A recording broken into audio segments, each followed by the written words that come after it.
Ladies and gentlemen, I'm Mayor Randy Christmas of Miami, Florida. The film you're about to see is a startling expose based on fact. It concerns a vicious attempt by organized crime to take over the entire state of Florida. But for the alert and courageous work of Florida's law enforcement agencies and the integrity of its governmental administrations, this threat might have been made good. I take this opportunity to issue a warning to the people of every state in the nation. It could happen in your state. We are dedicated here in Florida to the belief that it will never again happen to us.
My name is John Roberts.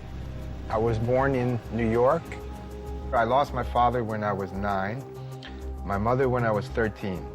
My stepfather threw me out of the house when I was 13. My sister tried to raise me, failed miserably because of me. I went to see my uncle, and my uncle took me in. First, he had me collecting money because he was a loan shark. So he put me with one of his guys, who also happened to be the driver for Carlo Gambino. And my uncle said, don't worry, this guy will take care of you. Some guy owed my uncle money. We kidnapped him, we threw him in an apartment, and the guy that I used to do it with me was strung out on heroin. I said, look, I'm going home to sleep, you watch this guy. Well, he ends up shooting up and ODing, so the guy he's watching just opens the door and walks into the street because my friend's dead on the floor. He ran to the police came and, you know, they got me and they put me in, at that time they had a place called the Tombs in New York, which was one of the original jails. And they came around to the Tombs and they made people offers. If you go to Vietnam and you leave with an honorable discharge, your charges will be dropped. I said, okay, that sounds like a good deal. And I signed up for a year, and they interview you. And they said, look, we're going to give you advanced training. We're going to send you here, and we're going to make you, you know, you can do some crazy things if you want in Vietnam. And what it was 101st Airborne. And, you know, I got to like it because I had a bad mentality, and I ended up staying there 4 years. I got blown out of a tree. I got a metal plate in my head, and, I mean, I don't want to get into stories over there and shit like that, because everybody has a story, so, you know. And when you come back and you can't do anything, it's like, you know, what am I trained to do? I lost everything. My uncle, he said to me, you and I are going to make a lot of money together. And we opened a restaurant there, opened it. We bought it or took it from somebody, if I remember back in my childhood. And it was called Alice's Restaurant. And then we went into nightclubs, and we opened about 4 or 5 nightclubs that became very big, and we were doing really well. One day, they just came in, the police. They told us that our partner, they had found him out on the Long Island Expressway, and he had been killed, and he had like 11 bullet holes in him. So who knows what happened to him. The best thing that I could think at that time was, just let me get away from all this heat. So I moved down here and started into the cocaine business.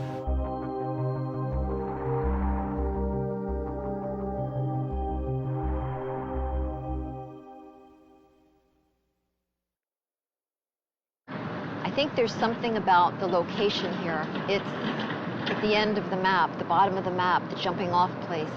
People who are running away from each other or from the law or from their own personal demons.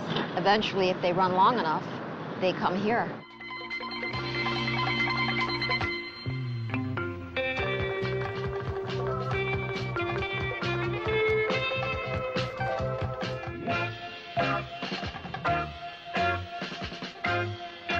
The city of Miami area was very, very quiet, and it was just a very pleasant place to live. Miami back then was the South. It was like Alabama. There was no money here. There were no big buildings. Downtown was pretty barren. Miami Beach, it was a lot of old people just sitting around in rocking chairs on South Beach waiting to die. It was a whole different world out here back then. Miami's my home, and it's here where I'll stay, with my ocean, my beaches, my tropical breezes, my boating, my skiing, my tourist sightseeing. I'm a little South Florida boy, and one of the few that's that old that was born here.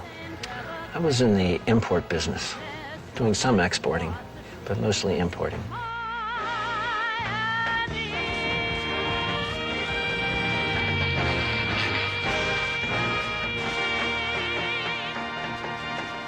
Back then, the city was a very, like a virgin city. South Florida was vulnerable to penetration by drug suppliers. Florida is a drug smuggler's paradise. It was wide open back then. It was wide open. 1,200 miles of coastline, much of it remote, deserted, thousands of rivers and bays.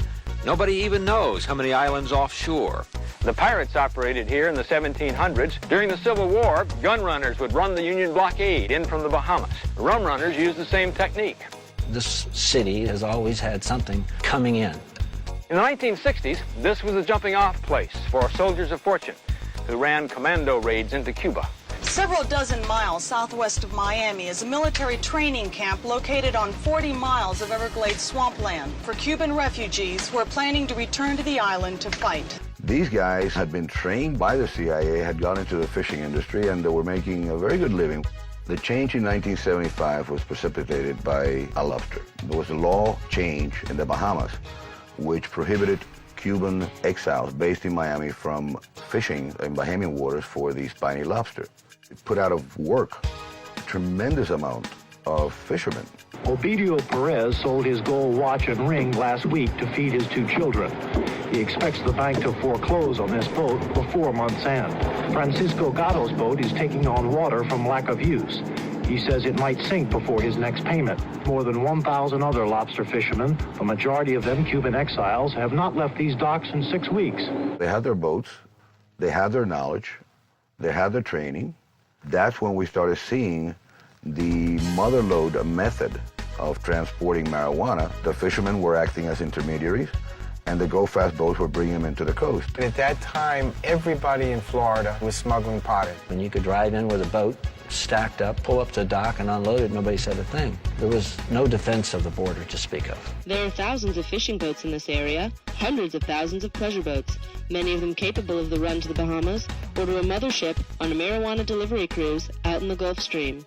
If they thought there was a problem, they'd just throw it overboard. They would order 40,000 pounds and they'd send up 50,000, and they'd only have enough boats to carry the 40, and they would throw the stuff away. You could be out in a boat and find bales of marijuana floating, the proverbial square grouper. You would get guys that would go over and unload the ship, and they would get their dentist or their attorney or their doctor, because forevermore he could tell his grandchildren that, you know, I was a smuggler.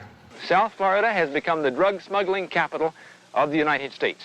No other place in the country even comes close. The first marijuana trip we made, we found through a guy who was a fireman. He had a twin-engine plane called a Piper Aztec that he would fly to Colombia. He offered us, if we would go down and pick up 1,000 pounds, $50,000.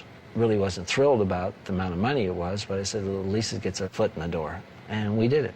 And it was a fiasco from one end to the other. We ended up having to throw it all away. They didn't have an alternate where we came back to. There was a Seminole police officer sitting on the road that they wanted to land on. They used a used airplane radio on an old battery, and they didn't realize the battery was dead. From that trip, our very first trip, with all the problems, we took it as a lesson. From then on in, we'd have 1, 2, 3, 4 alternates. I ran into some Jamaicans, went down to Jamaica and physically looked at the place. The Jamaicans, the pot wasn't really good. We made one trip, brought back 700 pounds, but this time we brought it back to our place. People that I knew, well, I'll call them the ground crew. They were all my friends, and the vehicles were mine. I tried to control everything. It got to the point where there was so much pot here that you couldn't sell it. It was too cheap. It got down, it was like $230 a pound, and what you had to pay for it, and you figure your expenses and everything, and the chances that you take legally. Big seizures used to be measured in hundreds of pounds. It is not unusual now to catch a ship with 30 or 40 tons of marijuana.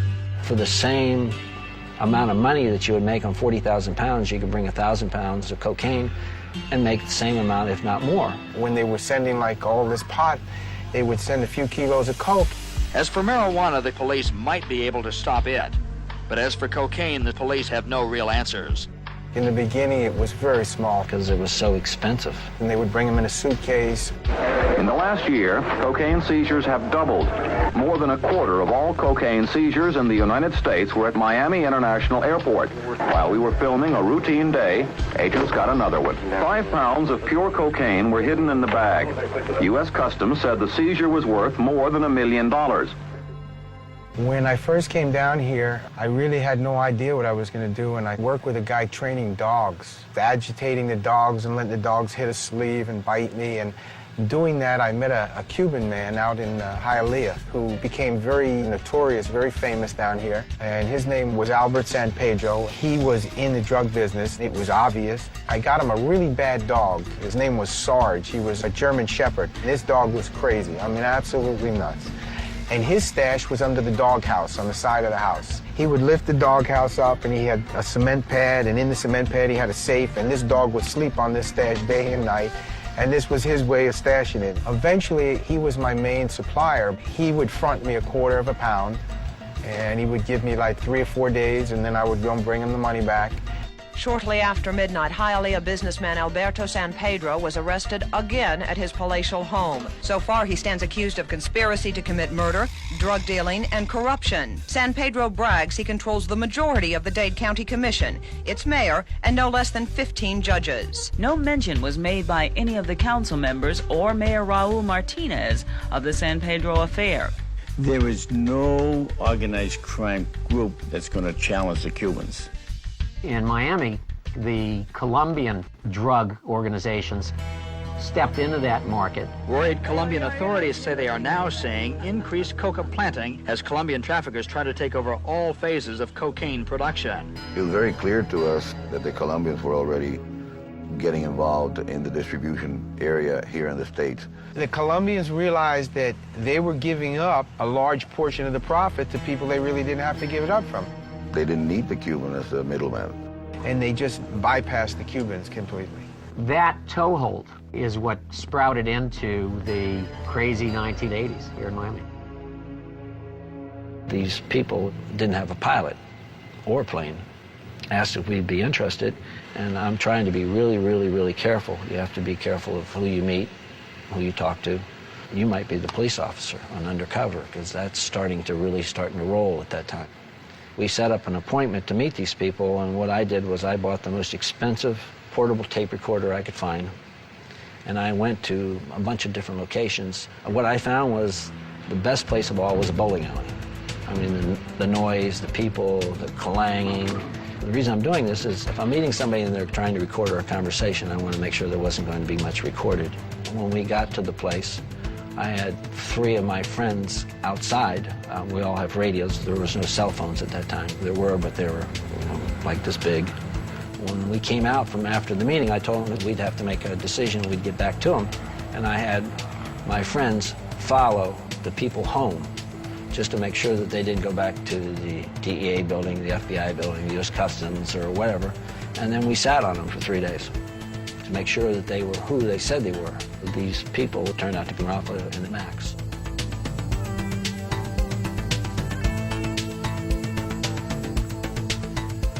They threw a number at us that was more than agreeable. $3,000 a piece, or a kilo in your terms, and they wanted to move at least 400, a gross of 1.2 million. I just transported it. I took it from them, gave it back to them. Give me money, I'll go again. I wasn't worried about them because I had no intentions of ever stealing from them. I had no intentions of ever cheating them. All I wanted to do was make money, and money we made. Sonny and Rico in the same bar. How lucky can a girl get? Laura. My name is Tony Mooney. I was born in Miami, Florida. After I graduated high school, I met somebody named Shelton Archer. and he was a photographer. He came up to me and told me I should be a model. He had a limey accent. He said he would like to photograph me at the airport. He had a plane. I ended up going with him to his plane at Lantana Airport, and he shot photographs of me. Most models have to struggle, and I must say, because of Shelton, I had a fabulous, very beautiful apartment. He went out and bought me a Mini Cooper. I had a maid, everything. Cash is a whole lot better than plastic, and Shelton always seemed to have plenty of it, and if he didn't, he went and got more. He was a photographer. I mean, he seemed like it to me. Of course, it was a little strange. He was living in Colombia. Then he told me he had a job for me in Santo Domingo. I didn't realize I was going to know him so well, but we had a plane crash. The first leg of the trip, he woke me up and told me he wasn't sure if we were going to make it. We ended up crash landing the plane. We were there like 7 days. We didn't have any water. We were licking condensation off the plane, and it was quite a mess. Finally, the Coast Guard came and rescued us. The Bahamians apparently had been looking for us, but once they found out Shelton's MO, the Piper plane and all that, they just didn't go pick him up because he had been convicted of drug smuggling there. When they finally picked us up, they believed my story that I was just really catching a ride, and they let me go and they detained him. I flew to Miami, and I was working on a shoot with a girl, and she told me that she had somebody for me to meet. A friend of mine fixed me up with her. He was a lawyer. He was dating this really beautiful girl who was a model for Ford. And he said, you know, she's got a beautiful friend, and she lives in West Palm, but she works in New York, and I'd like to introduce you to her. And that's how I met her. Her and her boyfriend kept telling me, don't do this, and don't drink in front of John, and don't, you know, and I was like, whoa, wait a minute here. I don't even want to go. Well, and then we opened the door, and there's this guy with this face, you know, he looked so mean, and actually found out he wasn't. He was a wonderful person. I remember sleeping on the couch, and John bringing out blankets and covering me up. The next morning I woke up, I was on the couch, told me he'd like to take me to see his race horses. And I loved horses, I grew up with horses. So I said, okay. When I was growing up, it was just myself, my brother, and my mother.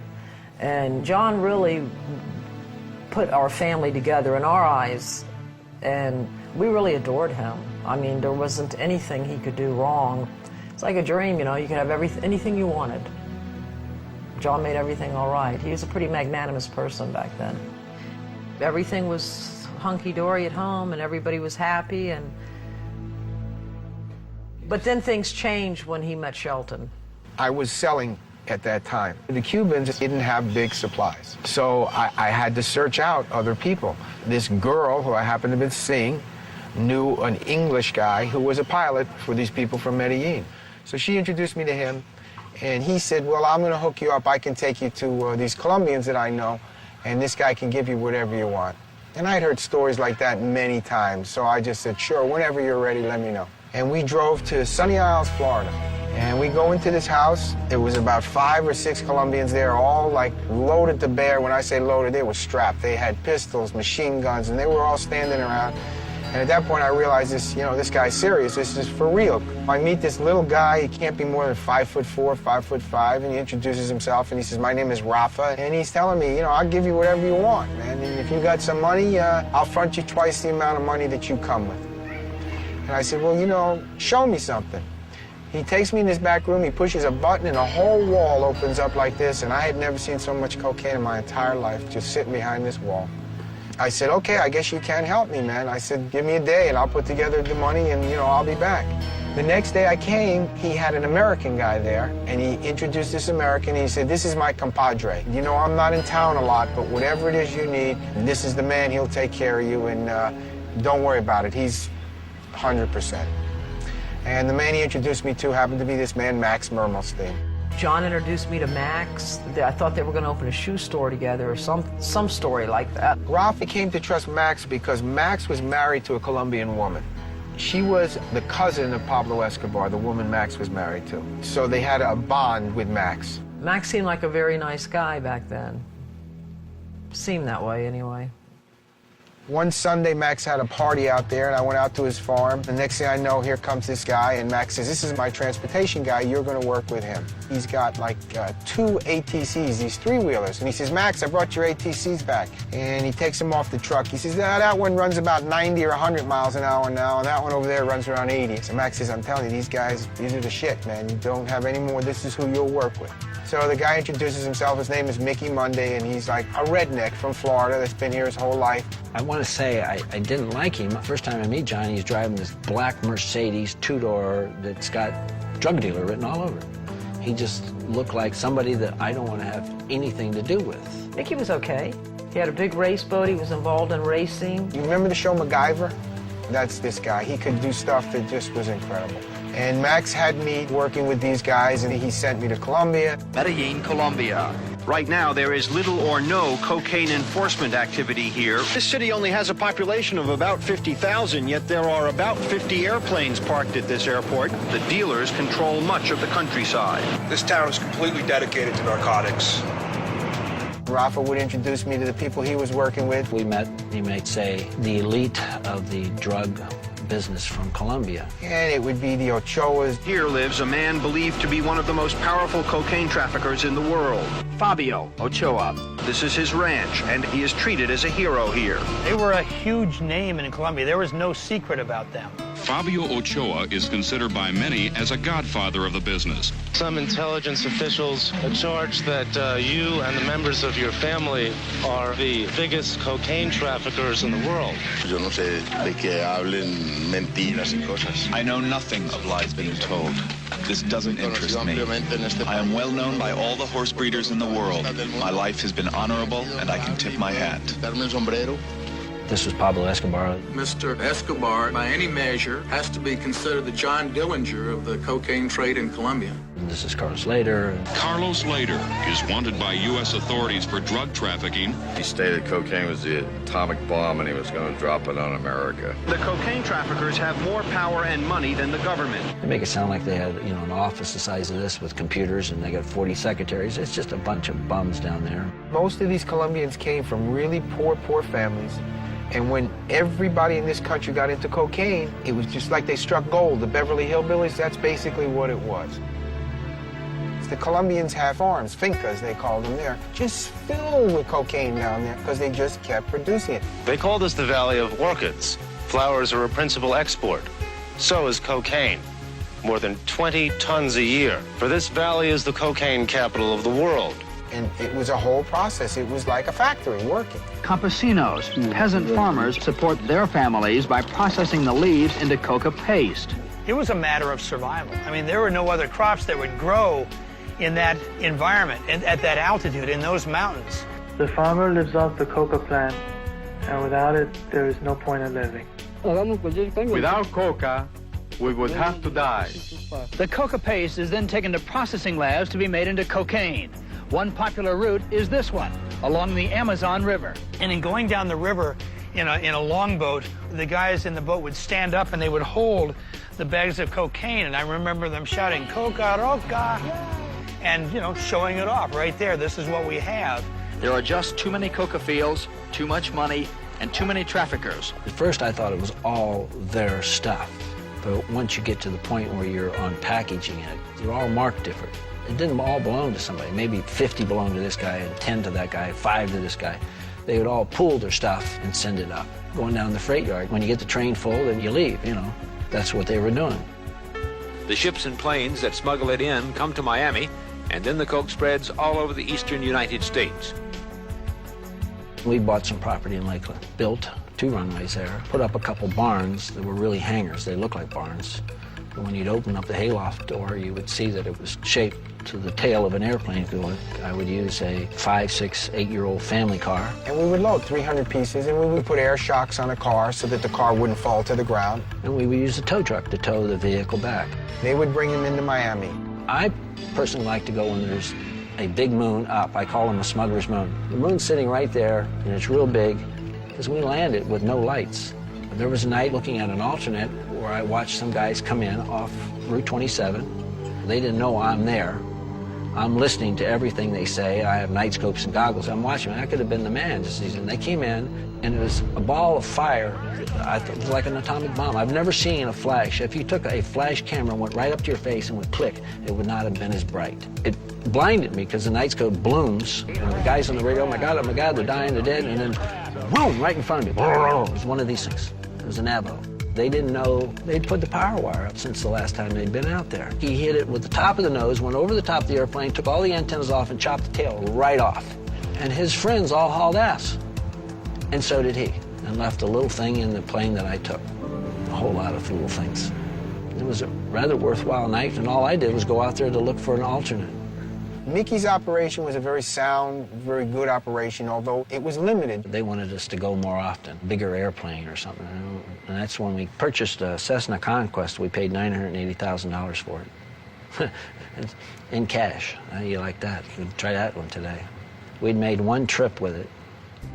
Sometimes you just get bored, I guess. In that particular trip, I went up there. Not to unload it or put it on the truck, it was just hanging out. The pilot knew he was going to have a problem when he could see the lights of Tampa on the horizon, which meant he was too high.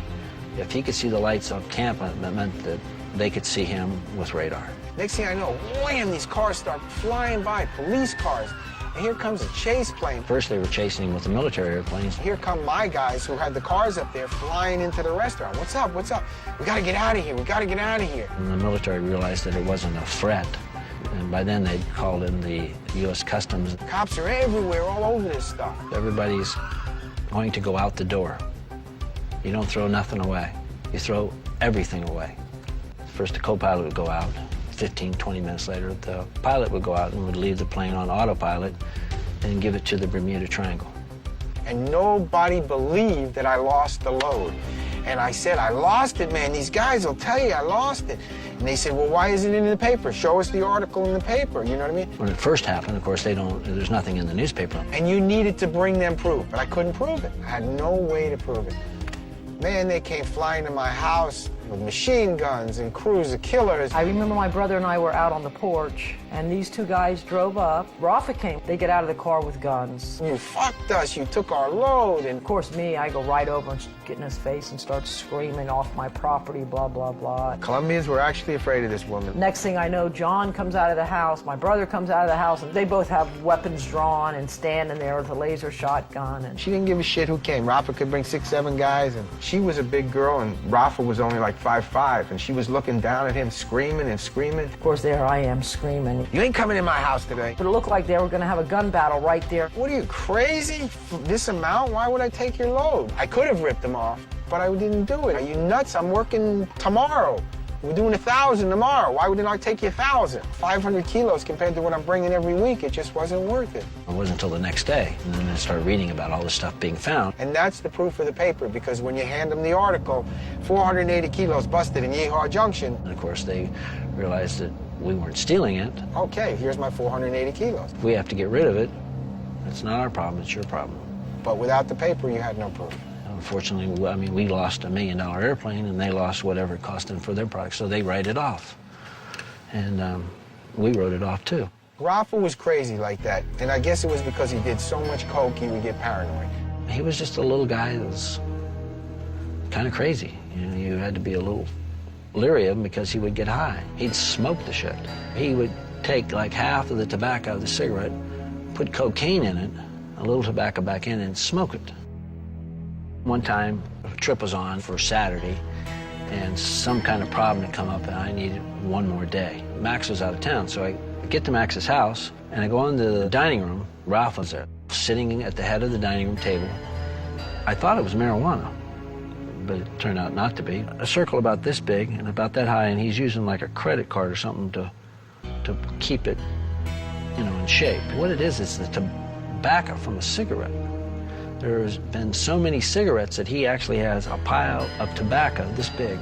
Now, he's had that much to smoke that there's that much tobacco. And I'm going, whoa. And he's like drooling. And the people are there all scared to death of him because he could say something and somebody would be history. And I go, oh, and I don't speak Spanish, and I've got to try to tell this guy who's hired a kite that We need one more day. I ended up having to get Max's son, which I really didn't want to do because the kid was only like 14 years old, to translate for me and to make sure that somebody there would call, because I don't want to send my plane the next day and there's nobody there. He was in one of his binges, and those were when you had to be afraid of him. And it was amazing. Here's a guy that made so much money. Rafa really controlled almost every kilo of coke that came into this country through the people from Medellin. There was nobody higher than him for the Medellin cartel in this country. It was a little Napoleon. I often wonder how much money, if somebody had been fairly sharp, could have possibly made instead of some guy who was, you know, a drug addict. Nicky and them started to do airdrops. I built me a small boat factory to play with, and we decided to do Colombia up to the Bahamas, airdrop it to boats. And they had beacons that they would drop, and they would be able to know exactly where the load was because there would be a frequency that would send back to where it was. The middle console would open up. They put holes in the middle of the boat, and you would fill them up. And then bring it in with boats. Sometimes I would run what we call the front door. The front door would be the entrance at Hollover. We would call it a front door. You can't say, well, you're coming in Hollover, so you're coming in the front door. It's a code of sorts. At Hollover Inlet, I rented an apartment on the 12th floor in the northeast corner called the Harbor House, which has a spectacular view of the inlet. And I put a young lady there. I paid her to live there, paid for the apartment. And whenever we did a trip, she has an unbelievable set of binoculars. And of course, she has a radio. When you got inside of Hollover, there was another boat, and the guy in it was a policeman that I grew up with. So he could listen to the police radios too. But I told him, I said, take your family, go fishing, have a good time. People get used to seeing you there. There's like a sandbar that you can go swimming on. It's a whole lot of fun. And he's, of course, looking. You go north on the intercoastal, about halfway up around the corner, there'd be another little boat fishing there. He was the burner. If there was ever a problem, they would burn the boat, and everybody would call and say there was children in the water.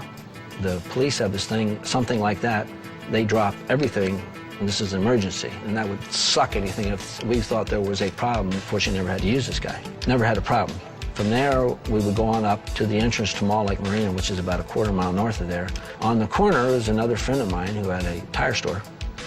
He's sitting there fishing, so he can see up and down the intercoastal and on the canal going back into Mall Lake Marina. I paid these guys, go fishing, have a good time. When they got into Mall Lake Marina, I had a sport fishing boat that I'd taken in on trade. I had several slips that I rented, parked the boat there, and I or somebody would spend the night and watch the boat. If nobody bothered the boat, then the next day, my tow truck would show up with a work order and a trailer, load the boat on the trailer, and he would take it to the warehouse. The boat would go in there, because I owned the warehouse, the warehouse, the warehouse, the warehouse. I didn't have to worry about anybody seeing me because I owned it all. And then we would go in the back, open up the compartment, and load the stuff into the cars. I spent money. Nobody else would do this. These guys came in, they would go to a boat ramp because it didn't cost them nothing, and they would get caught at the boat ramp. What are you doing? Where are you coming from? You know, well, you know, I'm just out fishing, and they'd have a bottle of Coca-Cola that said bottled in Nassau. I mean, dumb. To make sure that there was no dogs, I would take some marijuana or some cocaine, and I would put it in the blender with a little alcohol and just leave the blender on for an hour so there was nothing. I would wear out blenders doing this. And then I would mix it with a little bit of kerosene and put it in one of those spray, like weed bottles or bug bottles. The idea was to spray like the concrete thing around the telephone pole or the big tire that was on the tow motor. Things where if the dog alerted to it, there's no way there could be any drugs. The dog would go alert to a tree or to an old tire that's sitting there. I tried to tell Max every dollar bill that ever came to Colombia, they should have sprayed it so that every piece of money had cocaine on it. Every airplane that came down there, every piece of freight that went out, it needs to go in, they hire somebody to supposedly spray for bugs. So everything that came out of Colombia would alert, and that would be the end of the dogs. And the drugs were everywhere. Millions of Americans used the illicit drugs. Everybody started using cocaine. Cocaine was the in thing back then. It was a she thing to do. It was freely done. Every day, about 5,000 take their first dose or toot. As many as 5 million snort, shoot, or smoke cocaine every month. The American public thinks it's neat. It's a very, very seductive drug. It's almost like a woman. It is probably the closest thing one can have to an orgasm. It's exciting. You can just stand still and go 90 miles an hour. We're analyzing cocaine samples now that are purchased for $50 to $100 per gram that are 95% pure. The death rate in Dade County of about 2 per week from cocaine. Each month brings new efforts to fight the white line fever that spread from Miami to Denver to San Francisco. Cocaine seizures in Florida are up 700%. One of the biggest and most controversial drug investigations ever in South Florida. Customs seized an Avianca 747 at dawn at Miami International. The daily flight having just arrived from Bogota. 2,500 pounds of cocaine hidden in cut flowers. We went from having cases of a kilo or 2 kilos of cocaine to 1,000 kilos, which is a ton of cocaine, to 10,000 kilos, which is 10 tons of cocaine. There were boxes of it, 3,600 pounds of cocaine. Drug enforcement agents said it was worth $950 million on the street. The shipment was bound from Medellin, Colombia, the cocaine export capital of the world. Shipped aboard this Tampa Columbia Airlines jet. Customs agents were called to the scene, shotguns ready, fearing that the cocaine smugglers might still try to take the drugs by force. The regional commissioner of customs, Robert Batard, said somebody is going to die for this. It is a big cocaine bust, certainly the biggest in the history of the United States. Every case was bigger than the last one and a new record. I remember the days that I would bring into the office an ounce of cocaine and 4 or 5 agents would gather around the table and say, look how much dope is in there. Right now we see 1,500 pounds, 2,000 pounds, and it's just one more case. The demand for cocaine in the U.S. is seemingly insatiable.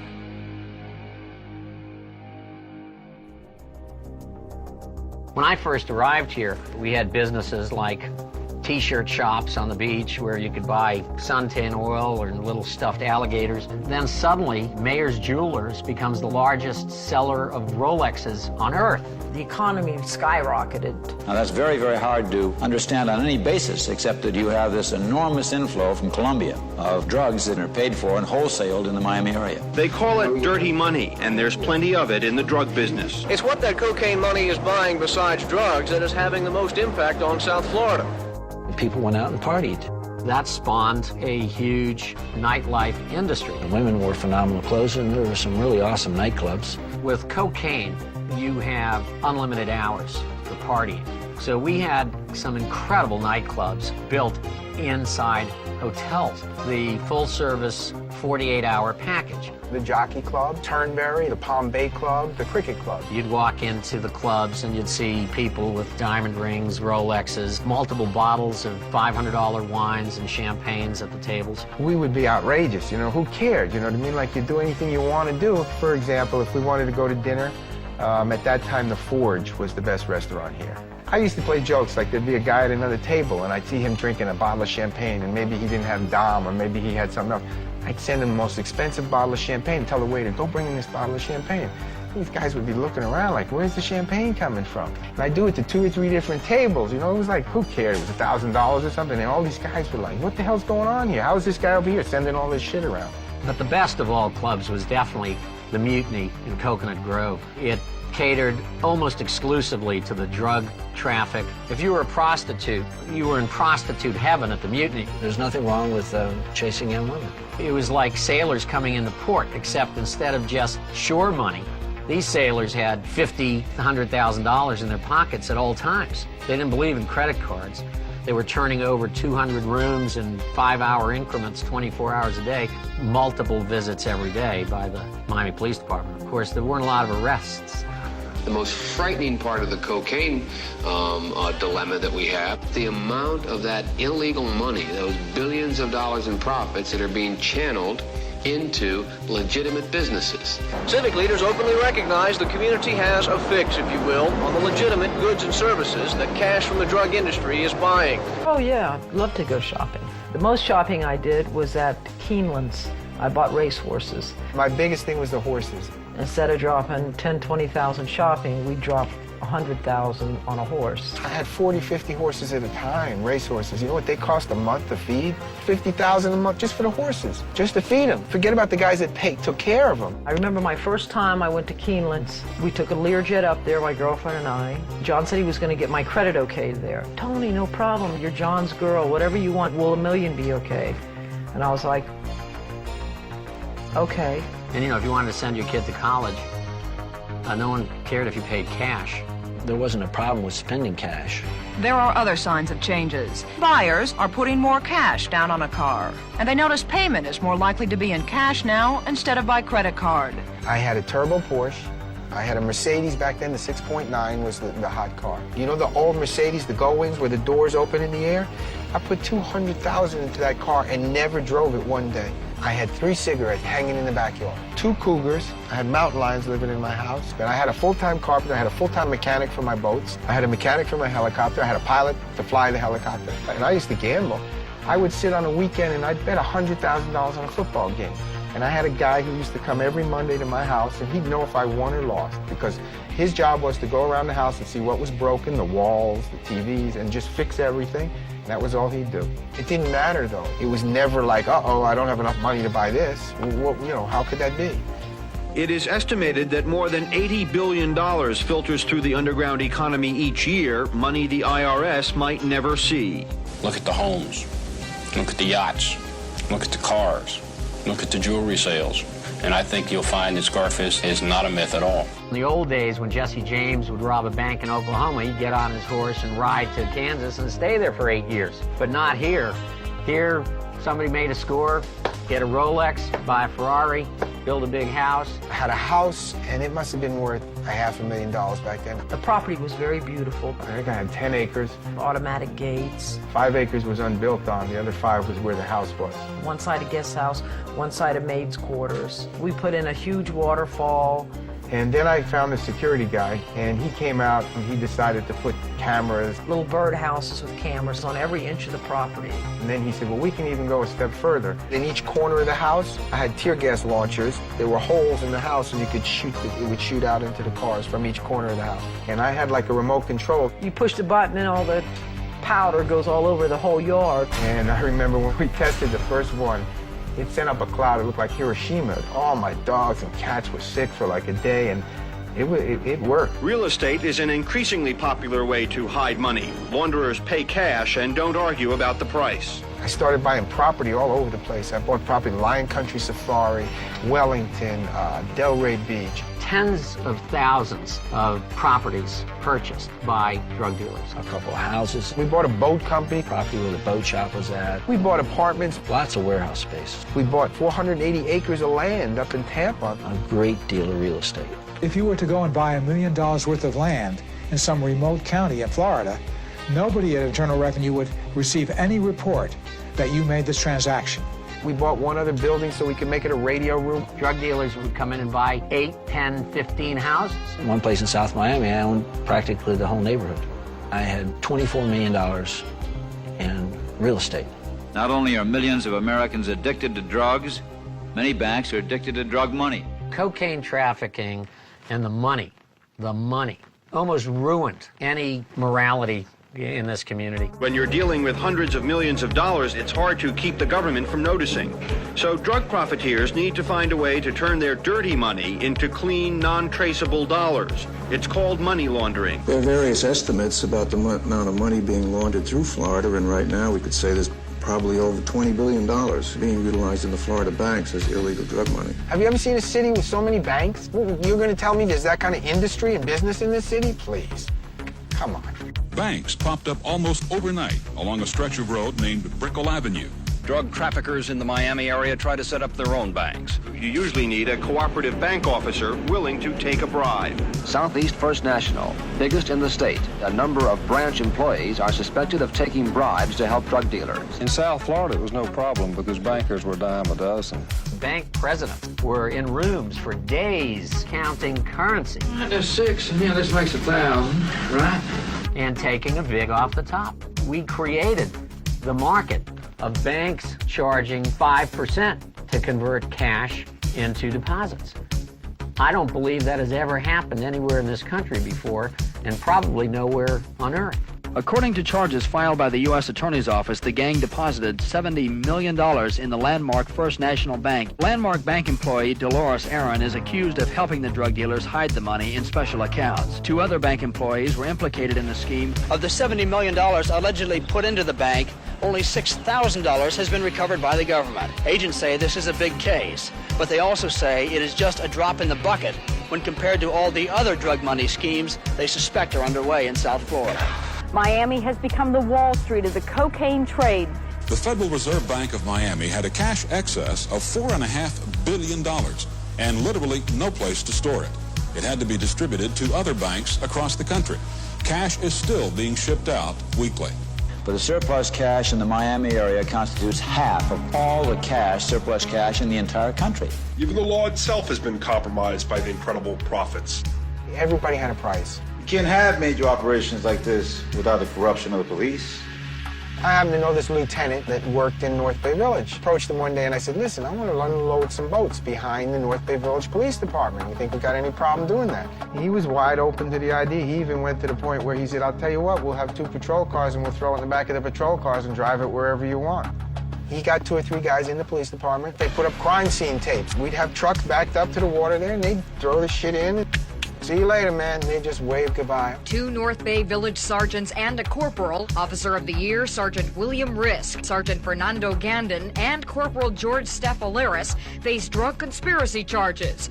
Some policemen with their red Porsches would crash in a one-car accident and they'd be found to have cocaine in their systems. Early this morning, a Miami officer was involved in a high-speed chase. When the Metro car tried to stop the vehicle, the Porsche accelerated and outran it. The Porsche was traveling at least 100 miles an hour. The driver then got out of the car and told police that he too was a police officer with the city of Miami. Police found $1,180 in $20 bills under his seat. The department's internal security will undoubtedly be looking into why this officer was running from other police and what he was doing with all that money in the car. And indeed, there are probably countless more police officers that didn't get caught. The entire criminal justice system was riddled with bribery. There is now no bigger business in Miami than the drug business, bringing with it international intrigue, uncontrolled violence, corruption, and what appears to be a breakdown in law enforcement. When you couple police corruption to corruption of lawyers and corruption of judges, you have no law. My first real exposure to, I guess, the drug world, within months of getting to homicide, I realized that about a dozen of my peers in the Homicide Bureau are under investigation by the FBI. The FBI says it has prosecutable evidence that members of the Dade County Homicide Squad are partners with the dope dealers. When I arrived in Homicide, it was the tail end of the cocaine cops. This was a group of homicide detectives who have been involved with a human narcotics distributor by the name of Mario Escandar. 7 Dade County homicide detectives have been subpoenaed today by a federal grand jury. The Homicide Bureau itself, it was just devastating. I mean, all of a sudden, your entire top level of experienced personnel are going to jail. The cocaine cops raises a number of chilling questions about Dade County law enforcement. These folks who got indicted were the most experienced homicide investigators. So all of a sudden, we became the senior detectives in the Bureau, and that is what you call real on-the-job training. I met Al Singleton when I came up to Homicide. Singleton always rose above the rest of the detectives there, and he was in a squad. They had a special squad for a short period of time called the Specialized Homicide Investigation Team. The SHIT squad, it was a Special Homicide Investigative Team. Was assigned to work these Latin drug cases. Crime changed. There were a lot of dead bodies that were young Hispanic, young Latinos. And then what really said to me that we were in a different time was Dadeland. The first public shot in the cocaine wars. July of 1979 at Miami's busy Dadeland Mall shopping center. It was like high noon in the busiest shopping center in Dade County. At 2:30 in the afternoon. And here's this big truck, party time truck, pulls in. Nobody would pay any attention to that. These fellows get out, they go into a liquor store, and the next thing you know, there's a big shootout going on. Several Colombian assassins fired machine guns and other weapons into a liquor store, killing narcotics dealer Herman Jimenez and his bodyguard. Also wounded were the store clerk and a stock boy. When the assistant medical examiner came, I asked him how many times the chief target had been shot, and he said, I stopped counting, he's like Swiss cheese. The gunman fled the liquor store, still firing at cars and shoppers. And they sprayed the entire parking lot of that mall. They said someone out there's got a shotgun and a shooting. You could hear shots like pop guns. And then they flee and they leave this truck behind. The secondary scene, which is where I was assigned to, was what has become known as the war wagon. The war wagon left behind by the machine gun-wielding killers. This truck is a floating armory. Police found the van fully equipped with guns, bulletproof vests, and ammunition. Metro Police don't have a vehicle equipped like this one. The van was marked Happy Time Complete Party Supply. Officers say the name of the firm and the phone number are fictitious. When I saw the war wagon, when I saw the amount of weapons that were there, when I saw the amount of preparation, that said to me we were in a different game. Detectives say the war started on April 23rd. A gun battle broke out between the occupants of two cars racing around South Dade. Two cars are shooting it out, and then the police car gets involved, and they start shooting at the police car. Car crashes. These people, before they got here a few weeks ago, were probably riding horses in the mountains of Colombia shooting at each other, and now they were in these expensive new cars shooting it out on the turnpike. The black Audi pictured here was owned by Herman Panesso. Inside the trunk, police found the body of Jaime Suskin, another top figure in a Colombian drug family. Police say Suskin was killed in retaliation for the murder of Panesso's maid. Metro Police say the war is still on. Every day in 1980, police say, has become just another day in Dodge City. The rate of killing here is accelerating, faster than any other area in the nation. The efficient work of a gang the police call the Cocaine Cowboys. As they call them, the Cocaine Cowboys. For some reason, American society has always had this fascination with the freewheeling, high-sticking, gun-toting outlaw. The Cocaine Cowboys are as romantic as they are deadly. Cocaine has always been a violent business. The rip-offs are becoming part of their job hazard, so to speak. You know, if someone steals 50 pounds of marijuana, it's a $10,000 deal. But when someone doesn't pay for 20 kilos of cocaine at $50,000 a kilo, you're talking about $1 million deal. They will hesitate at nothing to fire on people who they even suspect are going to try to rip them off. There were so many shootouts in Miami. Numerous machine guns on the highways, the Turnpike, US 1, residential streets. In broad daylight on Dade County's crowded Palmetto Expressway, a suspected drug dealer has just been shot by machine gun-wielding assassins. This looks like one of those scenes you might see in Vietnam somewhere, you know? Unlike other crime groups, the Colombians will shoot family members and will fire into crowded places. Poor people that were standing there and kids, anybody would just get chopped up. They just would kill everybody in sight. Beleaguered South Florida law enforcers say the Colombian assassins don't seem to care if there are innocent victims, as they bring to Miami a type of violence it has never seen before. Near the Miami Stadium, a 3-year-old boy was shot and paralyzed when assassins killed his father. A 14-year-old girl was murdered. At high noon, a Colombian cocaine dealer was shot in a crowded pizza parlor after the killers ordered lunch. When they found a young Hispanic person dead, the police automatically assumed it was cocaine related. Sometimes you'd read in the paper, wow, you know, like, I know this guy, you know, he's like, got murdered or he got arrested for. More and more Colombian traffickers bring their incredible brand of violence here. We have had kidnappings and machine gun murders in broad daylight. It was just unbelievable. You hear the shots, but they missed him and they got this one. All of a sudden I heard a number of shots, about 10 or 12. And I was just out walking my dogs. And all of a sudden I heard all this shooting going on. The shots woke me up. And I heard the bullets over my head and I hit the ground. That's the kind of stuff you see on television. You don't see it in real life. 4 shots in broad daylight in full view of several stunned witnesses. But this was real life, that it was really going on. At the Doral, the beach police had an undercover drug buy going on. 5 people were shot, including their own informant. They shot their own informant by mistake. Gunfire, wounded bodies, people screaming. And the people at the Doral did not panic. A lot of them thought they were just filming Miami Vice. Police usually have no idea who the Colombians are. They all had half a dozen identities. The criminals use an astounding number of false IDs and aliases. And a lot of these Colombians claimed to be from Puerto Rico, but they couldn't spell it. Invariably, they are here with phony ID, frequently posing as Puerto Ricans. Sometimes detectives can't even identify the victims. Traditionally, the homicide investigator's hardest case to solve is the whodunit. In Miami, we had, who is it? It's very hard to find out who killed somebody if you don't know who got killed. Of course, if you have an illegal coming in across the border, fingerprints don't help you much because there's no records. Police also have a hard time enticing witnesses and informants to work with them. I don't have any idea what's happened. They may not be able to say very much in English, but they'll know how to say, I want an attorney, or I don't know. You're dealing with crimes which have international repercussions and for which the men that work in a local police department in the United States are not trained to deal. 4 bodies left in the trunk of a Chevrolet. One of the victims was an informant for the DEA. All of the victims had been tortured. People that say Miami was on the ragged edge of anarchy were probably right. And I know that in many ways I contributed to it. Many people would have been a lot happier if Arthur McDuffie had remained a traffic statistic.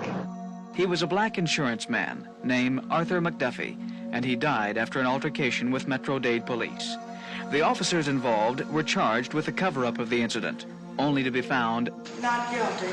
So say we all. David H. Fisher, foreman. What happened after that is history. 3 days of riots, 18 people dead. We are human beings, and we want to be treated like human beings. And then came the Mariel boat lift. The trauma of the Mariel boat lift. It's one of the most dramatic influxes of immigrants in such a short period of time in one place in American history. The first boat arrived on April 21st, 1980. The Carter administration met the crisis with confusion. On May 5th, shortly after President Carter's open arms, open heart statement, 71 Cuban Americans obtained a U.S. Customs clearance for the freighter Red Diamond to sail to Mariel, Cuba. The Carter administration said the Cubans were welcomed, that we might be able to handle 3,500 of them. The result was they came unhindered, night and day. They are called Marielitos. As they left Cuba, Castro called them escoria, which means scum. Fidel Castro himself publicly stated, "I have flushed the toilets of Cuba on the United States." He bragged about it. With one fell swoop, Castro rid Cuba of thousands and thousands of undesirables.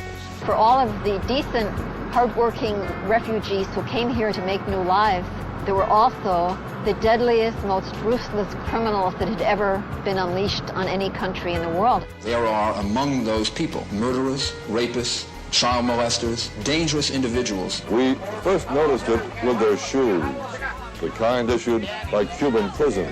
There was a prison on the Isle of Pines that had 2,000 hardcore prisoners. 1 week later, there were only about 20 prisoners left in that prison. Where were the rest? They were walking on the streets of Miami. Wouldn't it be nice if we could take everybody off death row, everybody in prisons and jails and mental institutions for the criminally insane, and send them all off to some nice place where they'll be welcomed by some unsuspecting community? Castro put a good one over on us. There are a lot of criminals who came over in the Mariel boat lift. I had never seen people like that in my life in Cuba. They do not respect anything. They do not respect law and order. They do not respect kindness. You know, they were public enemy #1 in Cuba. Guys who were violent criminals under a communist regime in which it is not easy to be criminal. When they came here, then they became super criminals. They have been described by the director of the Federal Bureau of Prisons as among the most dangerous criminals he's ever dealt with in his 23 years in corrections.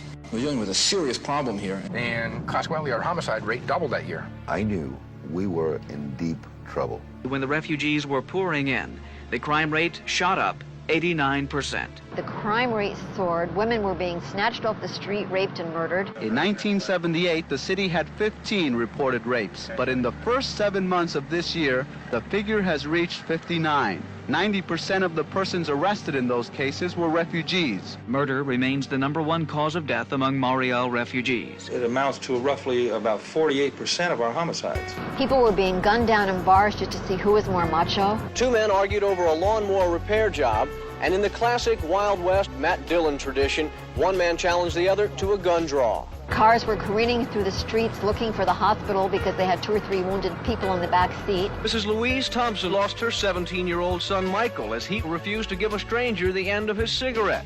In return, he got shot with a .357 Magnum. And they would see a car they liked and they'd kill whoever was in it and take the car. The man who rammed several Metro police cars yesterday, injuring one officer before he died, was identified today as a recent Cuban refugee from the Mariel Sea Left. Many of the Mariels who left Cuban jails worship the African idol Chango. They feel Chango rescued them from Castro's prisons, and others still relying on pagan rituals called Santeria before they commit their crimes. buying potions in shops called botanicas. Potions they believe will protect them from police and make them invulnerable to bullets. The police didn't know about Santeria. They would go to a house on some routine call and they'd find a cauldron with human leg bones sticking out of it and human skulls. Even the dead aren't safe in Miami. It's now a community straining to cope with an influx of more than 100,000 Cuban refugees. We don't have resources for the refugees right now. We definitely have no money for additional social services. We don't have any resources. And there is not a single soul at the federal level or in the judicial level who appreciates the fact that the system we have in this country is set up for human beings, not for people who are not even members of the human race. So the Freedom Boat Lift is ending in controversy. There are those that say it's been a needless burden on our country and it should have been stopped long ago. Why should one community in the entire country pay for the federal government's error in judgment? The state of Florida has no Navy, no Air Force, no Immigration Service, no Customs Unit, no radar, no CIA, no Foreign Service to deal with foreign countries. The state has no way to prevent such new arrivals, nor a way of returning them from whence they came. Jimmy Carter has 6 more weeks to serve as president. He has been big on human rights. To protect the human rights of the people of Miami, he still has time to arrange an exodus back to Cuba for these undesirable Cubans. Airlift them to our naval base at Guantanamo, open the gate, and let these Cubans be returned to their sender. Good night. May the good news be yours. We have narcotics-related homicides, then we have Mariel-related homicides, and then we have these riots. That just created the perfect storm for a homicide investigator. Dade County has suddenly become the murder capital of the United States. Dade County, Florida, has recorded more than 560 homicides in 1980. In no time at all, we had bodies on the floor, we had them stacked up. It was a disgrace. Well, it's pretty bad. In fact, it's probably the worst I've ever seen. We rented a refrigerated truck. They had rented this refrigerated trailer truck from Burger King for the overflow of bodies that already had 27 bodies in it that had come in that day.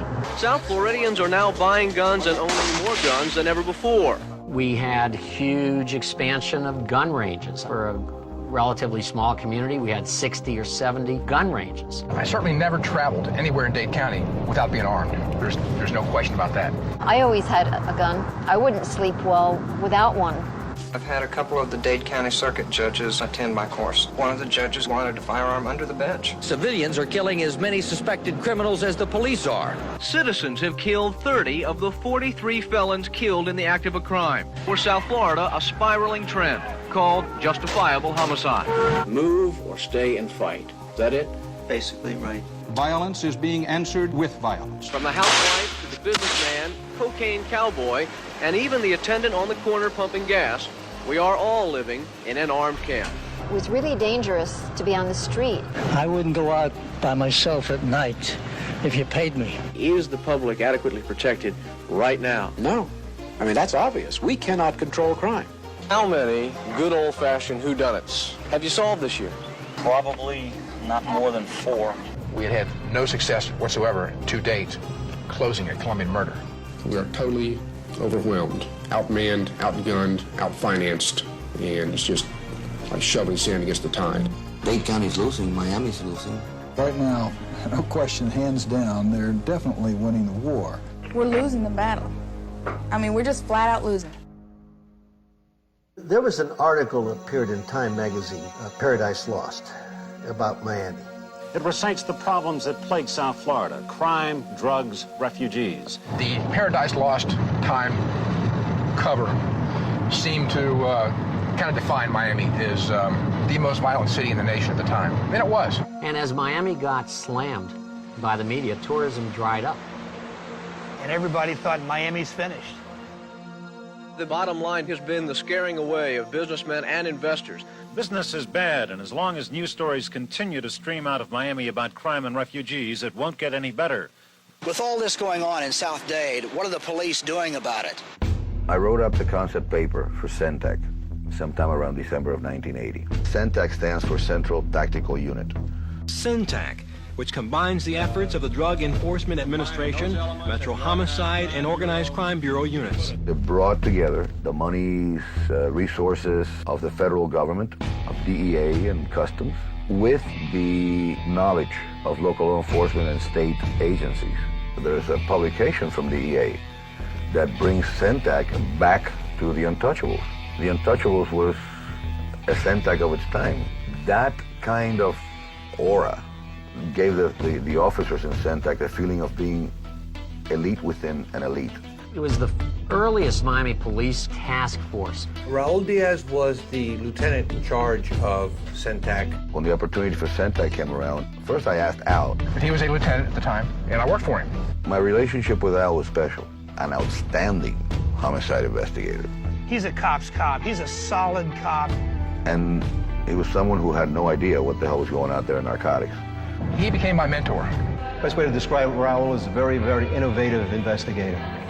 I'll let it go with that. He felt the pulse beat of the streets. He knew what was going on. His strength was knowing people and dealing with informants. We would talk to them in a language that they understood. You come here and you do these things, we're going to arrest you, or we're going to kill you, or we're going to make your life a living hell. Unless you talk to us and cooperate. It's all in the delivery, if you will. And not the physical delivery, the verbal delivery. They were among the busiest people in Dade County, Al Singleton and the CENTAC team. The purpose of CENTAC is to solve drug-related homicides involving Latins. The goal of CENTAC 26 was to get rid of those people who were actually participating in the homicides and those who were ordering these murders. The top people, most of the people responsible, we never get. We came up with a list of about 20 people. And what we did was target these 20 people. This place had no lack of Latin career criminals. Our number one person was Amilcar Rodriguez. And the reason for that was because he was a suspect in about 20 homicides. And in 3 days, we had our number one target. Their biggest catch so far is Rafael Leon Rodriguez, known as Amilcar. He is an alleged cocaine distributor for 5 Colombian families. Amilcar is charged with a double murder in Dade County and is accused of trying to kill police on 2 occasions. The arrest of Amilcar was essentially based upon informant information that Raul Diaz had prior to coming to homicide. We found out that he was known by several names. As we started showing his photographs to people in the street, we came up with something like 14 or 15 aliases. This man had a MAC-10, MAC-11, a Smith & Wesson Model 59. This guy had 148 rounds. The Colombian assassins are partial to the Mach-10 machine gun. The Mach-10 fires in bursts of 16 bullets a second. They all have guns. They all carry guns, automatic pistols, 14-shot clip. My homicide detectives had 72 rounds among all 12 of them. And here you're expecting a policeman to go in and do his job, and he's carrying a 6-shot revolver. It was decided that since we were going to be facing these folks, that homicide should be allowed to carry semi-automatics. Horseshit. We'll take it one step beyond. Let's get authorized for machine guns. So CENTAC, when we went operational, we had machine guns. I was born in Cali, Colombia, July 5th, 1957. Arrived in the United States, July 5th, 1969. I was known as a car thief, one of the biggest car thieves in Chicago, and then after the 80s, I was known to be an assassin for the cartel.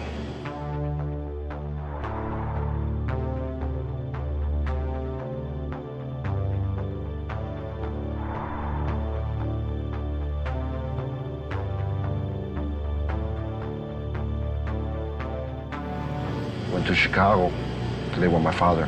He worked for General Motors. Went to Santa Copia's Catholic School, where I learned English at. I was a mechanic with my dad. That's where I learned how to break into cars.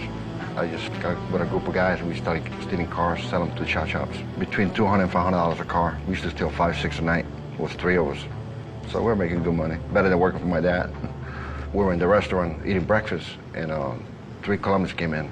One was Cruz Gonzalez, and he asked who was Riverita. We asked him why we was looking for. He said, I'm looking for, he stole my car. So I just told him, I said, I'm the guy you're looking for, I'm Rivi. He said, you stole my car and I want my car back. I said, you can't have it back unless you give me $500 for it, because it belongs to me now. He started laughing. And he said, you got some balls, you know that? I said, I heard that before. And he asked me if I ever been to Florida. I said, yeah, a couple times. He asked me if I'd been to Miami. I said, yeah, with my dad. He asked me if I could drive a truck for him to Florida. I said, sure, if I get paid. He said, yeah, he will pay me $5,000 if I drive a truck. I told him, yeah, no problem. He asked me if I had a driver's license. I said, yeah, I got about 6 of them. We drove the truck, we're driving, smoking weed all the way down. And we stopped halfway because I got curious what was in the box. It was full of boxes. We pulled over and I opened one of the boxes. It was full of guns, used guns, shotguns, revolvers, automatic pistols. So from there, we just started driving speed limit. When I got to Miami, he paid us. And he says, look, I got some things going. Maybe you guys could, work for me, make some more money in Miami. If we could stay in Miami. Told him what? He said, just delivering dope and picking up money. And maybe once in a while, put somebody around. We decided to stay for a couple of weeks. So what he told me was just to watch one of his stash houses. That was the first time that we were working with people that were in the drug business, but later on, they were pussycats. After we learned our own, the trade, and we learned how to use guns, and we met different people, there were nobody. They were pussycat, Boy Scouts. Cruz had our ex-military, an old man. As soon as I met him, I liked the guy. And he started telling me he was in the military for so many years and he was a demolition expert. So I started asking him a lot of questions about explosives and automatic weapons. So I went in the next room and got one. I was a MAC-10. I said, I want to learn how to take it apart, clean it. We started going off to the Everglades and shooting at machine guns. I learned. I got pretty good at it also. From the first day I held a Mac-11 in my hands, I knew that was my favorite choice of weapon. Then he says, you want to learn how to use explosives? I said, yeah. He said, you got good nerves? I said, pretty steady. He says, we have some dynamite coming from Texas in a few days. I'm going to teach you how to make bombs. The next day, the dynamite arrived with the detonators. He took 4 sticks of dynamite and detonators. And he started just going through, basically showing me how to do it. About 2 hours later, he said, you think you can build one? I said, I think so. So I did. I said, the only thing they need is just plug it to the battery and to the timer. He said, can you do that? And my kids are sleeping in the next room, my wife. And he would just try me. I said, sure.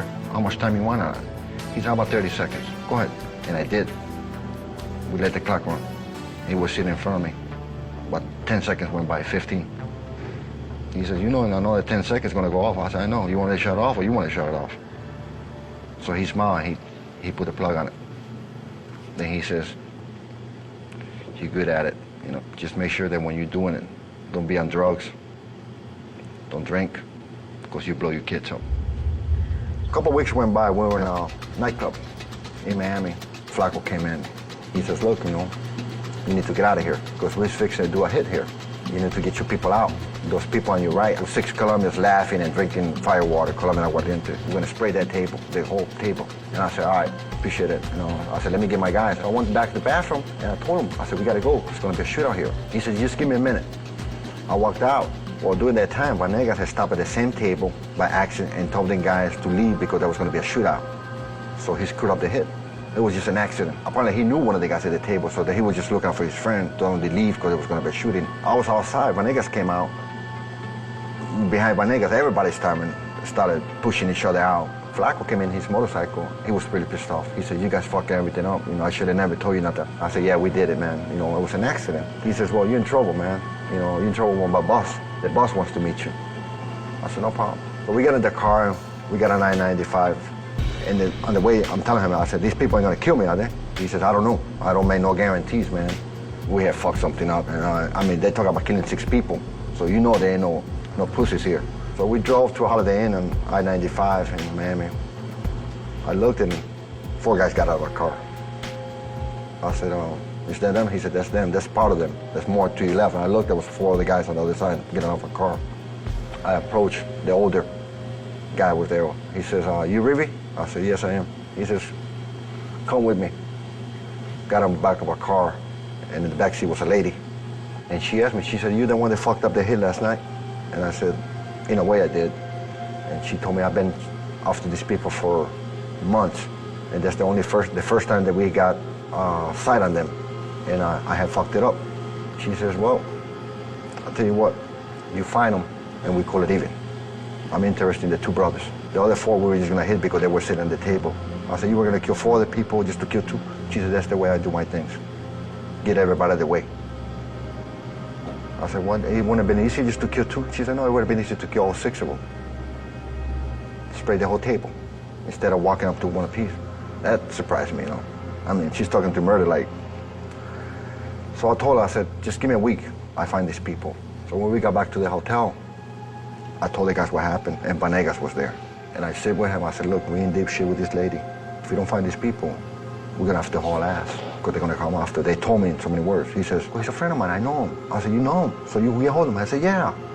I said, if you can get hold of him, then we got this under control. He said, yeah, I could get hold of one, the older one. I said, that's what we need, one. To him, we get the other one. I said, do this. Let's go to a payphone and beep him and set up a meeting for tonight. And we're gonna kidnap his ass, and we're gonna turn it over to these other people. And he beeped it, the guy answered. He set up a meeting at the Ramada Inn back parking lot. He told them that we had some guns and some explosives for sale. Sure enough, the guy came in about 8 o'clock, it was already dark. He's talking, laughing with Vanegas. I'm behind a tree. And Vanegas opened the trunk. I came up behind the tree, I put a gun in his ribs. I've been looking for you. So the guy says, how are you? Nothing. I said, no, you know, somebody else needs you. There's a lady looking for you. Her name is Griselda Blanco. He turned white. He said, you're gonna meet her in a couple of hours. He started shaking. So about an hour later, they arrived. They took him. The next day, I'm at home, about 4 o'clock in the afternoon. She comes to my house. My wife was frying fish. So she says, she just knocks and comes in like she owns the house. She said, oh, I love fish. So I told my wife to fry her fish. She's eating, telling me how they killed this guy and chop him up in little pieces while we were having dinner. I said, what are you talking about? You shot this guy? She said, yeah, I shot him. And then Tulio and Kumbamba cut him up and put him in a small box and wrapped him up like a gift with a little bow on top. And we left her a couple blocks from here on the turnpike. I said, in my neighborhood? She said, yeah, we're heading south to come and visit you. So we figured it was a good spot to drop him off. We dropped him off on the turnpike. I said, do you guys usually do that? She said, yeah, she likes it. She likes us to cut people up and just throw them like that. Syntac is also hoping to untangle the drug organizations of Griselda Blanco, a flamboyant woman nicknamed by the Colombian newspapers La Madrina, or Godmother. Well, we can't say for sure exactly when she was in Miami, probably 78. We didn't know where, obviously, because she was a fugitive, and we knew she was a multi-kilo dealer. She was the biggest back then. She was the godmother of the cocaine trade. Bloody, dramatic, took no prisoners. She is suspected of up to 15 murders and now is in hiding. 1979, 80, 81, and 82. Those were the years where she did her killing in Dade County. In that very, very Latino culture, it's not usual that a woman would be the head of her own organization. So I figured that she had to have been one mean lady. She is considered a very dangerous woman. She will pull the trigger herself if given the chance. Police say Griselda Blanco began years ago as a bank robber, then entered the drug trade, working and killing her way to the top. The role of Griselda Blanco became very, very prominent in what we were calling the cocaine wars. The first homicide of note that she's involved with is Dadeland, which of course is July 1979. Police believe the Dadeland shootout was simply payback for another incident here on the Florida Turnpike. The infamous highway shooting where people were going down the highway shooting at each other. Those two killings were linked. 3 months before Dadeland, 2 carloads of Colombian traffickers got into a high-speed machine gun shootout here. When police finally stopped one of the 2 cars, they looked in the truck and found a body, handcuffed and strangled to death. Police believe the victim, Jaime Suscon, was ordered killed by Herman Jimenez, the man who died at Dadeland. There are many people who paid the price because they fell out of favor with Griselda Blanco. There was an infamous case linked to her. Police suspect in November 1980, during morning rush hour traffic near a Miami airport hotel, the Godmother's assassins killed a woman named Graciela Gomez. Graciela Gomez ran afoul of the Godmother, not a good thing to do. Griselda was jealous of her because she was an attractive young female. Informants say Gomez had stolen some cocaine. and had a romantic fling with the godmother's lover. Might have been somebody involved with Dario. Both fatal mistakes. She was in a Corvette, northbound on Red Road, stopped at a red light. Griselda's hitman, Kumbamba, and a guy named Zapata, they were following her, and she knew they were following her. She recognized them. As Gomez drove in her Corvette, shots were fired from a passing car. The shots missed. She got afraid, and she jumped out of her vehicle, went to a vehicle, stopped the traffic in front of her, pleading for help. This couple, man and wife, allowed her to get in the backseat of their vehicle, not knowing what was going on. As the astonished couple watched in horror, the assassin walked up to their passenger window, pushed them aside, and fired point blank into the back seat. Shot through the window, killing Graciela in the back seat of this couple's car. Then they walked back to their car. They didn't run back to their car. Witnesses said they walked back to their car. The couple, meantime, scrambled from the car to escape physical harm, but there was an emotional toll. The wife felt the gun to the back of her head. She came very close to death. That's not the kind of thing that you expect at 7:30 in the morning to have to deal with. I recall that the wife just never could really get over it. I think they even relocated and moved out of Miami as a result of that. It just showed how brazen these assassins were and the traffickers were in Miami. They thought they could do anything in the town, and in many cases they did. The search for the assailants continues. It is hoped fingerprints and eyewitness accounts will lead to the two men. They were like brazen. Ha, you can't catch me. It was in a way like the Wild West. I guess that's why they call them cocaine cowboys. Bob Kay, Dade County's chief prosecutor for homicide, has his own definition for a cocaine cowboy.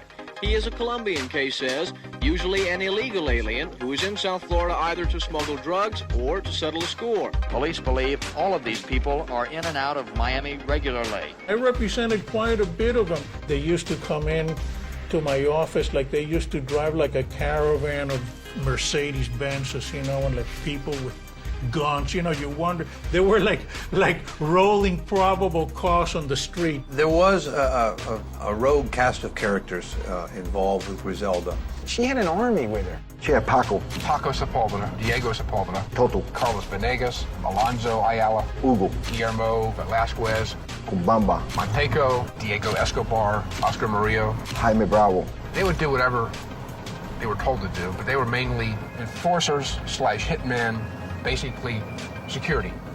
Riverita, he became Griselda's most favored enforcer. She had enemies. Some of all her money, some of her kidnapped her kids in Colombia, some of them flipped on her, ripped her off. She didn't forget or forgive. She will get you. Sooner or later, she came after you. The list was specifically the people that she wanted to get killed. All hits. You know, it's a very long list. And they had a price for each person. Oscar Pedraita, he used to work for Griselda. He used to be in charge of the exportation for her. But at one time came that he kidnapped one of her kids, Osvaldo, in Colombia. And he demanded $5 million cash for returning her son. I think she gave him $1 million, and he released the kid. Well, he disappeared. When I started working for her, she mentioned that guy, or the top 5. And she said, if you ever find him, I want his ass. I want you to kill him. And every day I used to read the newspaper, and I read the Miami Herald. And I came to the obituaries. It was a little article about a kid had drowned in a pool. They were having a wake at home on the Miami Lakes. And at the bottom of the article, it said Oscar Pedraita, the father, and the address of the house. I started thinking, oh, that's too easy. So I got in my car, drove up, and called Griselda. I said, I think we need to talk. And I explained to her, and I showed her the article. It might be him, but I need somebody to show him to me if it's the right guy. She said, I got somebody that knows him real well. About 5:30, 6 o'clock, we went to the address. She's with me. Dario's driving. She's in the passenger side, and I'm in the back seat. We got 3 different cars. Chicho's in one of them with Monteco. He's the one that's going to point them out. So we drive by, and we see all these people outside the door, in the front lawn. Went around the block, and I got out of the car, and I spoke to Monteco and Oscar and Chicho. So they asked me, how do you want to do this? I said, it's real simple. Everybody's crying, everybody's hurt. Just pull up to the front and ask for him. When he comes out, just hit him. They double back, and they go in the parking, pull up in front of the house, and the Chicho asked for him. It was a lady. She said, yeah, hold on a second, let me get him. He comes out a few minutes later. He went around to the driveway. And when he did that, Chicho just machine gunned down right there next to the car. Everybody just was screaming, and then we just went into 826 and went home. Made the newspapers front page and stuff.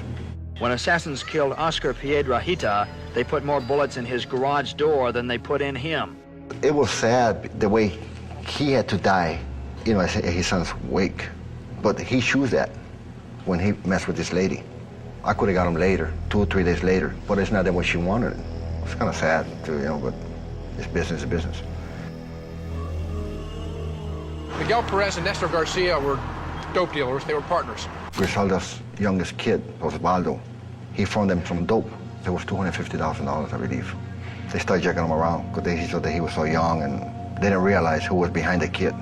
And jerk him around, jerk him around. Finally, they just told him that they wouldn't pay him to go fuck himself. He just figured, well, fuck him, you know, he ain't gonna find me. But he figured wrong. Osvaldo went back to his mom and told him. I was at her house when he was telling her the story. Griselda told me, find him and kill him. So I started questioning Osvaldo about it. Tell me where you met this guy. He says, he told me that he wants a drugstore. Where? He said, somewhere in Kendall. I said, I'll get back with you in a few days. So I grabbed the phone book. I started looking through all the drugstores in Kendall. There's a whole bunch of them. There was just too many of them. I went back to him. I said, do you remember anything else about that drugstore? He said, yeah, it's near a police station. So I went to a private investigator, a friend of mine, and I asked him, I said, you know a drugstore or a police station that is near a shopping center? He says, there's one in US 1 and 200th Street. I said, no, that's too far down. This is another one on Kendall Drive near the Turnpike. So I went to that one. First, that's the first one I went to. It was 117 in Kendall Drive. And I saw the police station. It was right behind the drugstore. And it was a Cuban drugstore. So I believe I was in the right track. So I went and got the kid. I said, did you ever meet him near here? He said, yeah, I met him in the Chinese restaurant right there. I said, that's his drugstore right there. The next day we set up surveillance in the drugstore all day with a kid to show us him. I was almost giving up that it was the wrong store. I was just getting in the car to leave. I had a sniper rifle. I was taking it apart. And he says, that's him right there. I said, who? I said, that BMW, that's him right there. He pulled up in front of the drugstore with 2 other guys. So he went in the drugstore. I said, well, but he got to come out. Well, about a half an hour later, he came out. Then he started walking towards us. It was an old Chevy Impala. Well, he reached into his short pockets and he took the key out and he turned his back on me. He must have been not even 5 yards away from me where I was parked at. I shot him in the back, sprayed him. I started shooting him from the lower back all the way up to the head. Then I crossed him from left to right, and then he dropped. Well, nobody knew nothing because I was shooting with a silencer. But Toto, this idiot, puts out 45 and puts another bullet in the guy. No, with no silencer. I mean, we got a police station in the back now. The police station was right behind the drugstore, so then we pick up a little heat there. We made the left on Kendall Drive, we went east, got out of the car, we put a cover on the car, and we switched cars. Approximately 5 minutes after 3, the victim, who's identified as a Nestor Garcia, went to get in a vehicle which was parked in the parking lot of the shopping center, Kendall Drive on 117th Avenue. And there was a volley of shots fired at the car. I started thinking back the way I did it, you know. It was just like running a tape in my mind. A friend of mine came over and he said, man, it's just business. He said, I know how you feel. I felt like that way too, the first time I did one. But it will go away. The second one, you won't feel like that. So I looked at him, sure? He says, trust me. I done over 50. And it stuck in my mind. It's just business. From there, it was just business. Nestor Garcia was killed in Kendall. A couple months later, they determined who his partner was. That was Miguel. Miguel Perez heard that he supposedly got killed. He went into more hiding because he knew he was next. And the kid, he told me that if I was going to find the other one, I said, you have to give me some help here. He said he didn't know where he lived. So I only know that he owns a boutique. I said, where? He said, the Omni. Miguel had a shoe shop in the Omni shopping mall in downtown Miami. The Omni International Shopping Mall. Latins have made the plush Omni complex their unofficial headquarters. So I started going to the Omni every day. I had a description of Omega Perez. Something caught my attention in the boutique, and I walked in there. There was 3 Cubans talking. That's what caught my attention, the Spanish. I went to a payphone and I called the kid. I said, describe this to me, guy, one more time. He described him to the teeth, you know. I said, I think I found him. They actually located him there. Miguel Perez came out of the boutique and went towards the elevator. So there it is, let's go. We got into the elevator, so he got in the elevator. I was right behind him. They were going to kill him in the Omni shopping mall itself. I was going to do him. I was going to stab him with an ice pick. Couldn't make no noise. Even the silencer makes noise down there. Somebody else got in the elevator. It was a police officer. So we went up to a couple floors up, and he walked into a restaurant. When he came out, his bodyguard was with him. So we let him go. He went to the parking lot. He got the passenger side, his bodyguard was driving. So we followed him out. He got into I-95, and then it turns into US 1. We were right behind him. There was 3 of us, 3 cars. Finally, we came to US 1 and Lejeune Road, 42nd Avenue. The light was green. I thought we were gonna make the light, but I said, this way, if he gets stuck here at the light, we hit him here. This is the intersection of Lejeune Road and US 1. But the problem was, right across the street to our right was a police car. And we looked and we didn't have no silencers. I had a Mac 11 and the other guy had a Mac 10. So we said, we just gotta do it with no silencer. He had the real tinted windows, so we were all windows down. At the same time, we fired. And essentially machine gunned him to death right in the middle of the intersection. And he died on the scene. I said, we were fired, the light changed green. And everybody just looking. And we just, like it was none of our business. We just got in gear and drove like everybody else was driving. A couple blocks down, we dumped the car, jumped in another car, and went home. A quiet residential area in Kendall tonight became the scene of a grisly mass murder. We received a call about 5:45 at the complaint desk, an anonymous call indicating that there had been a homicide at this address. They call it a Kendall 6. 6 people were killed in a townhouse. The bodies were found inside a newly built 3-bedroom townhouse here at Kings Court, a luxury residential community on Kendall Drive. 4 men, 2 women. The original target was Nicolado. He was the cousin of another guy, they call him Chino. They got killed in a home in Miami Lakes by Rafa. And he was waving a war, trying to bang his cousin. So they put him on the list. It didn't have nothing to do with Griselda, but since her and Rafa were so close together, business associates, she made it her business. It was her people that did it. I'm convinced that Griselda had it done. I don't know exactly who was present. Turns out that when they went to their home, one of the guys that lived there the night before had a little party. And it was followed with people in the house. There was an additional woman, an additional 3 men. But once they went in there, there was no turning back. In any case like that, the Kendall 6, the quadruple, whatever, usually you have one intended victim. You've got 4 or 5 people or 2 or 3 people that were just in the wrong place at the wrong time. So everybody got killed, all 6 people. I mean, the 6 people, they were tortured and killed, including like a maid. That murder showed what police were worried about most, in that in going after a target, the assassins were willing to take out everybody in the room. That happened a lot in Colombia. Now it was happening in Miami. The Medellin newspapers knew all about the victims, days before American law enforcers identified them. We do know that there are 6 victims, 4 Latin males in their 20s and 30s, and 2 Latin females in their 20s. Police still have not released how the victims were killed. The 4 guys got shot, and the 2 women got suffocated. They wrapped them up with tape, so they suffocated. And there was a baby that was left alive. There was no harm done to the baby, but it was taken from them home, not to leave them there with their bodies. I seem to recall that it was Rivy's sister that took care of that baby. Detectives have few leads to the little boy police are identifying only as Andres. At this point, the priority is attempting to find the child. Well, it made big headlines. 6 people dead and a baby missing. Yeah, that was like front page stuff.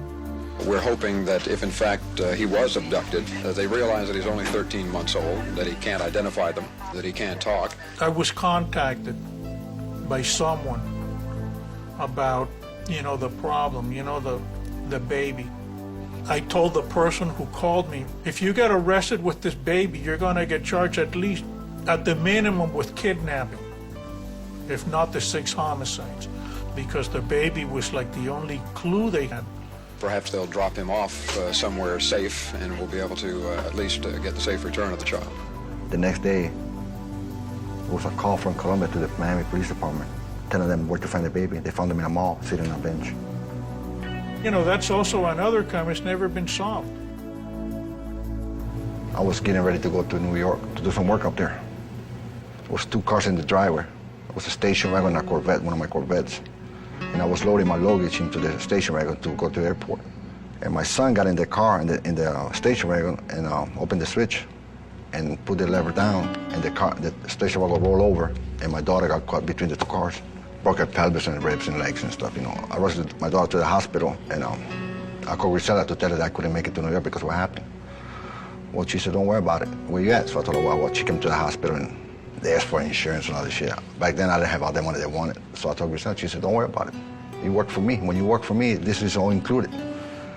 It's just not the money that she, it's just the history that she did. I never forget that, I just like the lady. I was on my way to New York, and I got careless. We had 2 machine guns, a Mac-10, a Mac-11, several guns with silencer. We put everything in one suitcase. I did this. And we got to the airport, and they dropped me off the side. Chicho's wife went in with us, and Chicho was carrying the suitcase, but it was pretty heavy. You could tell it was heavy. And when I got up to the counter and I spoke to the girl, told her that we had a reservation for her, flight to LaGuardia. She went to pick up the suitcase, and it was so heavy. She said, "Oh my God, what's in here?" I said, "Just clothes and luggage and rippers." So she called somebody to get it, to put it on the belt. When the guy did, I looked at him, and I had seen him when I walked in. I know he was no airport worker. And I thought, Chicho, we got to split up. The guy's a cop, the girl's a federal agent, and I don't see any more. So there's 2 that, it's impossible they could get all of us. So somebody's got to make it. So I thought, Chicho, you go left, I double back, and Tulio, you go right, So I grabbed the tickets, and I turned around. When I turned around, when I hit the doors, she came out with another guy. She says, she was with ATF. She said, "You got to come with me." I said, "For what? I'm on the arrest?" She said, "Yeah, you are." I was going to run. There's nowhere to go, And I didn't have my gun with me either. So I said, "All right, let's go." So they put me in this room. I said, "What's the problem?" And she says, "Your luggage." It was a big table in front of it, and the suitcase is open. And they got Chicho in there, too. "Is that your suitcase?" I said, "No, ma'am, it's not mine." Both the machine guns were out, and the clips were outside the machine gun, but the bullets were still in it. I could have just went for it, They booked us there, and then they took us to Broward County Jail. Our bond was set at $150,000 each. The next day, Luis Casusa showed up. Oh, he had a big reputation for representing Colombians. Colombian traffickers have so much money they can easily make bond after being arrested. The testimony that you heard is just basically a scare tactic to get the judge not to lower the bond. Cardona was freed on bond, lowered to $1 million. She and 2 sisters fled to Colombia and are now back in the cocaine business. When he walked in, I already knew who he was. And he said that he was here to represent both of us. With the Colombians, you get paid in cash? And it was always cash, $100 bills. And the amount depends on the case. It's sort of like a myth in Dade County, people walking in with like sacks of currency. $1 million weighs about 20 pounds. Shoebox, Snicker box, just wrap it up like it was a gift, put it in the back seat. You open it, count it in front of him. You're on your way. Whatever he's got to do with it, the money, he does it.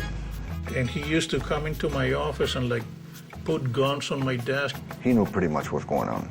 I'm his lawyer. He's telling me about stuff that I really don't want to hear because, if he's trying to impress me, he's not doing that. Sometimes I ask him, "Have you seen so-and-so, so-and-so, and what, you looking for?" I said, "Hell yeah, I'm looking for him." "No, I haven't seen him."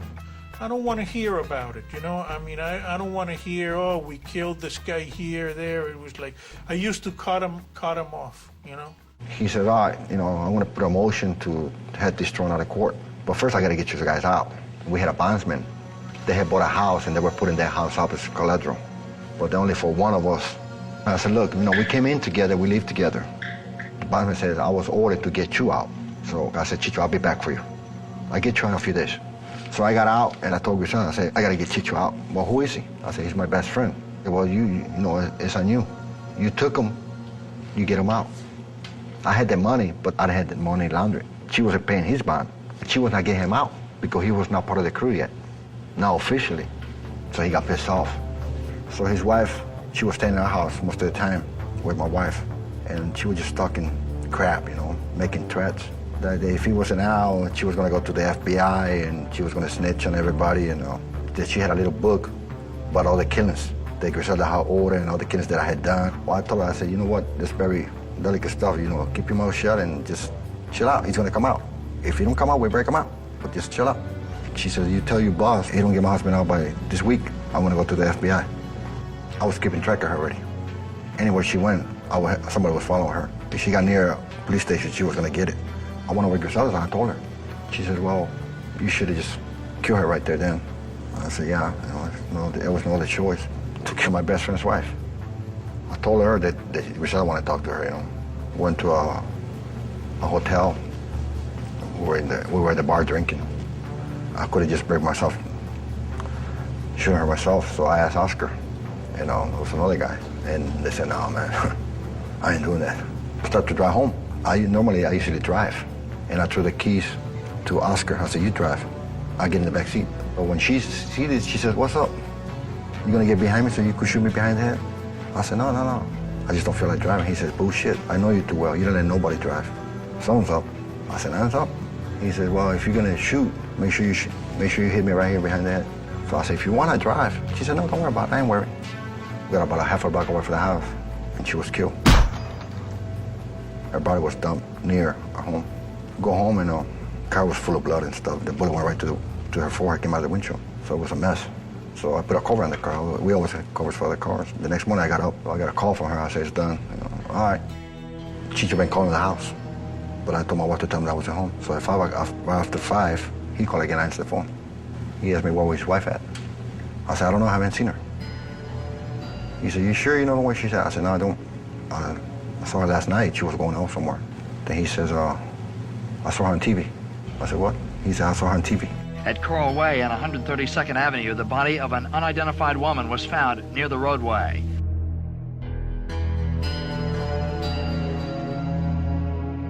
You kill her. I said, oh, what you talking about? He says, you kill her. You did it. He said, I'll get with you. That's the last time I heard him.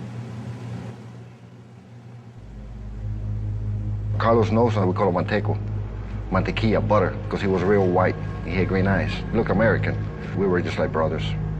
Griselda didn't like him too much. That she used to tell me that he was real greedy, that she didn't trust him too much. That's one of the reasons they never knew where she lived. I was the only one that knew where she lived. I was called that afternoon to her house, Griselda. She said, well, you were the only. Did you run into somebody? I said, yeah, I did. I ran into Cacheton. Cacheton was one of her customers. And what did he say? That he had a really important job if I wanted, a double hit, worth a lot of money, a lot of money, more than I ever made. And she said, do you know if he talked to anybody else? I said, I believe so. I caught him talking to Manteco. She said, well, guess what? The hit that he wants you to do is me and Daryl. That's what he wants done. Apparently, he was in a lot of debt with Griselda. And she said, you got to take care of both of that. If you cannot take care, let me know, and I send my crew to do. Manteco was my best friend. Killed my best friend. To this day, I don't have no proof that Manteco really was going to carry out the hit. I doubt it very much because we were too much of a friends. But with her, all she needed was a doubt. It was hard, especially with my daughter, my stepdaughter, Lisa. She was 9, so she had a little more sense than my other kids. She see guns. She see guys coming to the house with guns. And she started asking questions. It wasn't easy. A lot of the money that I was making, I was giving to my mother-in-law. I set an account in Panama and put money away for my kids because I never thought I was coming to prison. I figured I was going to get killed. That's what I used to go to bed every night thinking. Maybe it's tomorrow. I get in the shootout, or I pull my guard down and somebody's smarter than me and I get shot in the back of the head sitting in a restaurant, which almost happened several times. That's why I used to live it to the fullest, because it might be the last day. Papa here, he used to be an enforcer for Griselda. Apparently he ripped her off and he went on his own.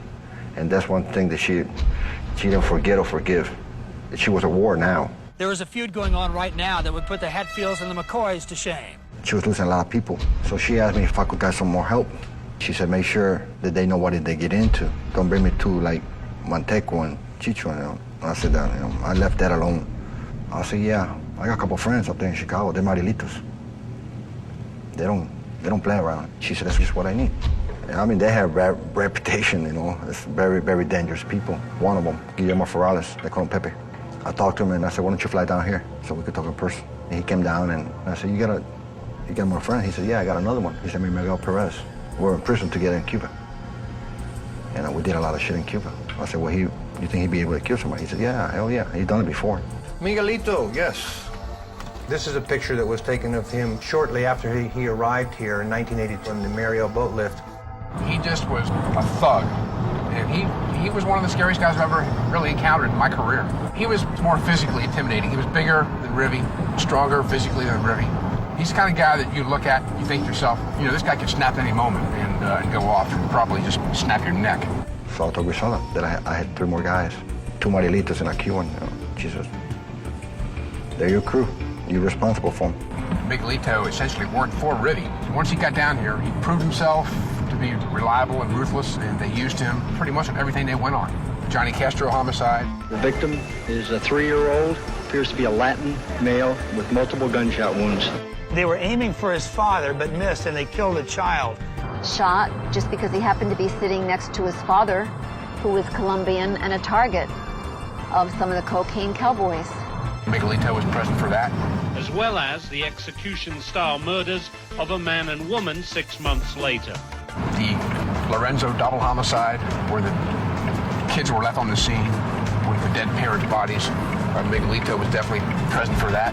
The fact that a baby would be left to crawl on his mother's bloody body, I can't think of anything more abhorrent than that. I really can't. Miguel Perez, he's believed to have been involved in not only those murders, but another one at a soccer field in Miami Lakes. These soccer field murders took place about a month apart. The body was found right here within 15 yards. His car was parked right in this lot.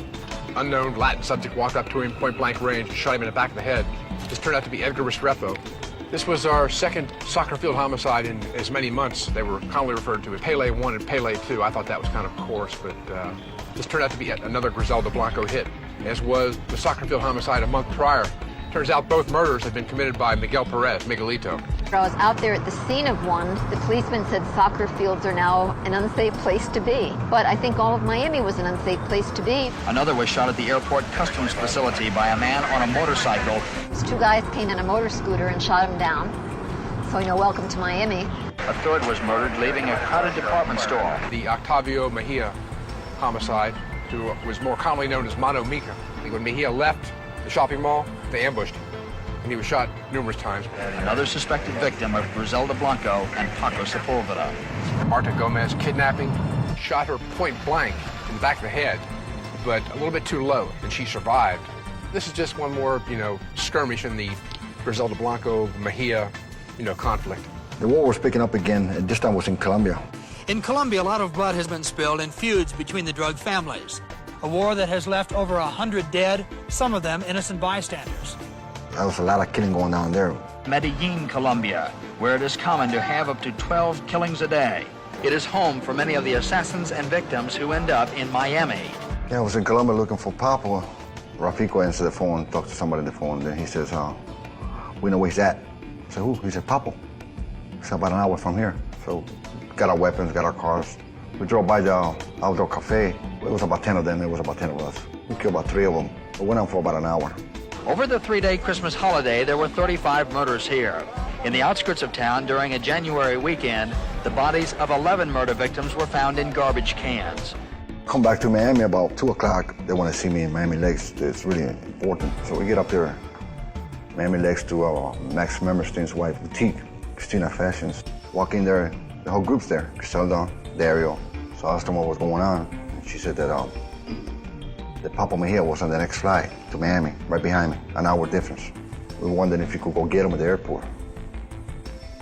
I said, no, not at the airport.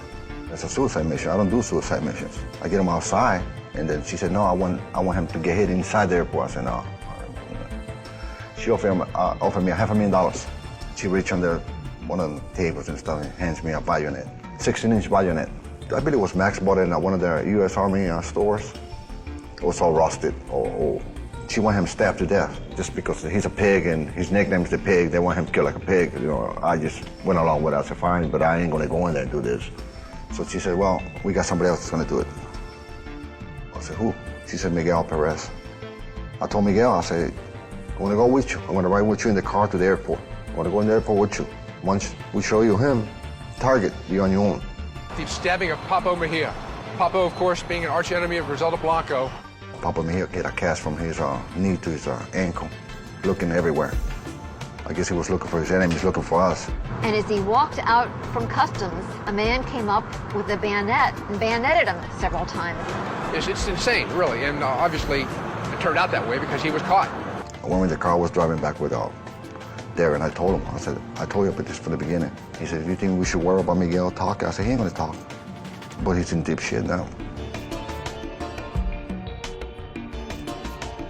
I don't know that any other organization can be attributed to the number of homicides that go back to Griselda. I just don't.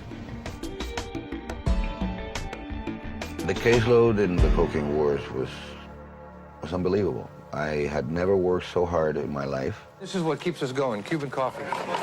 Drug traffickers have more manpower and equipment than police. We were constantly going to scenes, constantly going to cases, constantly going to trial. They know they're fighting a losing battle because they don't have the personnel or equipment to stay on top of drug traffickers. If they had asked me, how many people do you need? I couldn't even tell them how many people I needed. There are just too many homicides and so few cops. And many cops got fed up with it. I've had it. I've had it. I've been here 10 years. I've buried 8 cops. It's all right if somebody pulls a gun on you and shoots you. Everybody's all choked up for 3 days till they bury you, throw a bunch of dirt over you, and let's go on. I plan on getting out in December. I hit my 10 years and I'm gone. And when I leave South Florida, I don't care if it breaks off and floats down to South America, because I really don't care anymore. Said, screw this, I'm out of here, and they left. Twice the normal number of policemen have quit the Miami Police Department this year. And there was a rush to hire cops to fill these vacancies. Both Metro and Miami police departments are making a major push to fill the vacancies left in the wake of record resignation rates. Metro has even hired an outside firm to help boost minority recruiting. Used to be, we just took the top of the barrel. Now we take the entire barrel as far as applicants. But a lot of people got hired to be police officers that under ordinary circumstances would not have been hired. Back in July of 1985, a triple homicide investigation began when 3 bodies were taken outside the Jones boatyard on the Miami River. 3 bodies floating in the Miami River in what appeared to be an almost routine homicide. 2 nights prior, there was a boat right here being offloaded 200 kilograms of cocaine. 6 uniformed individuals raided this boat, and there were 6 offloaders on board the boat. They all 6 jumped in the Miami River, where this marina is. 3 of them survived. 3 of them didn't. 3 of them drowned, and they surfaced like 2 days later. It didn't take long to determine they were involved in trafficking. Them being Latin, them being traffickers, they became a syntax case within a week. Now, back in 1985, a very, very, very common crime was robberies and ripoffs by police impersonators. We assumed that was the case here, that just some people bought some uniforms, did a drug rip. We got a telephone call from Detective Louis Alberni that said he had a uniformed officer on his department that had information regarding this case. So about 11 o'clock one evening, we went over there to speak with this officer, Armando Estrada. It became very obvious, very quickly, that the information that this officer was giving us was so obviously erroneous that it was just transparent that he was trying to throw us off. It was at that point that we both knew instinctively that we had a case of police corruption as opposed to police impersonators. Allegations of unprecedented corruption within the Miami Police Department. We experienced the largest police corruption crisis since the Serpico days up in New York. We hated it. I mean, you know, the last thing you want to do is have to investigate other cops. But if it's got to be done, it's got to be done. 7 police officers were arrested, some accused of causing the drownings on the river, ripping off drug dealers, plotting to kill or intimidate witnesses to their alleged crimes. A few months later, the scandal broke wide open.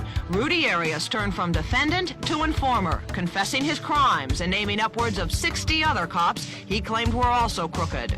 2 new indictments are expected this month in the River Cops case, and more indictments are expected after that. The River Cops are trying to break down the door to make deals. Rodolfo Arias has reportedly proved to be an excellent witness. He has given information on dozens of other cops. 18 former policemen charged, 4 becoming government witnesses, 2 going into hiding, 8 pleading guilty either before or during their trials, 1 convicted, and another still facing trial. In the meantime, 20 more former police officers are under investigation by Miami, Metro-Dade, or FBI agents, facing possible charges in either state or federal court. The charges were unbelievable, shocking.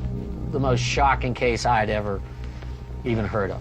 Murders, creative disposals of bodies, witness intimidations, laundering huge sums of money, extortion, drug dealing, hundreds of kilograms of cocaine, and they were all police officers who were accused of doing this. There was no law and order whatsoever. We have to start taking the war on drugs very seriously. If we don't, we're going to have something like a domestic Vietnam. We're either going to fight the war and win it, or we're just going to give up. They're going to wait until some senator's daughter or some congressman's nephew gets kidnapped because they think that he had something to do with passing some law that is not beneficial to them, and then what are we going to do? We need to have a great backlash at home at the governments that are involved in drug trafficking. They should be sanctioned, and we should all make a great effort to isolate them from the civilized world. Paula Hawkins, she was making a lot of waves doing the cocaine wars when Reagan was down here in Bush. Max started this, showing the paper to Griselda about Paula Hawkins, making these speeches about the drug trade and this and that.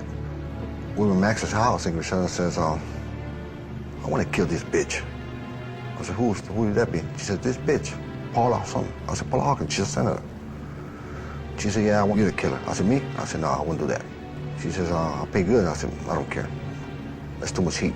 She gets killed, ain't no place for us to hide once you kill the senator. She asked me if it could be done. I said, it could be done.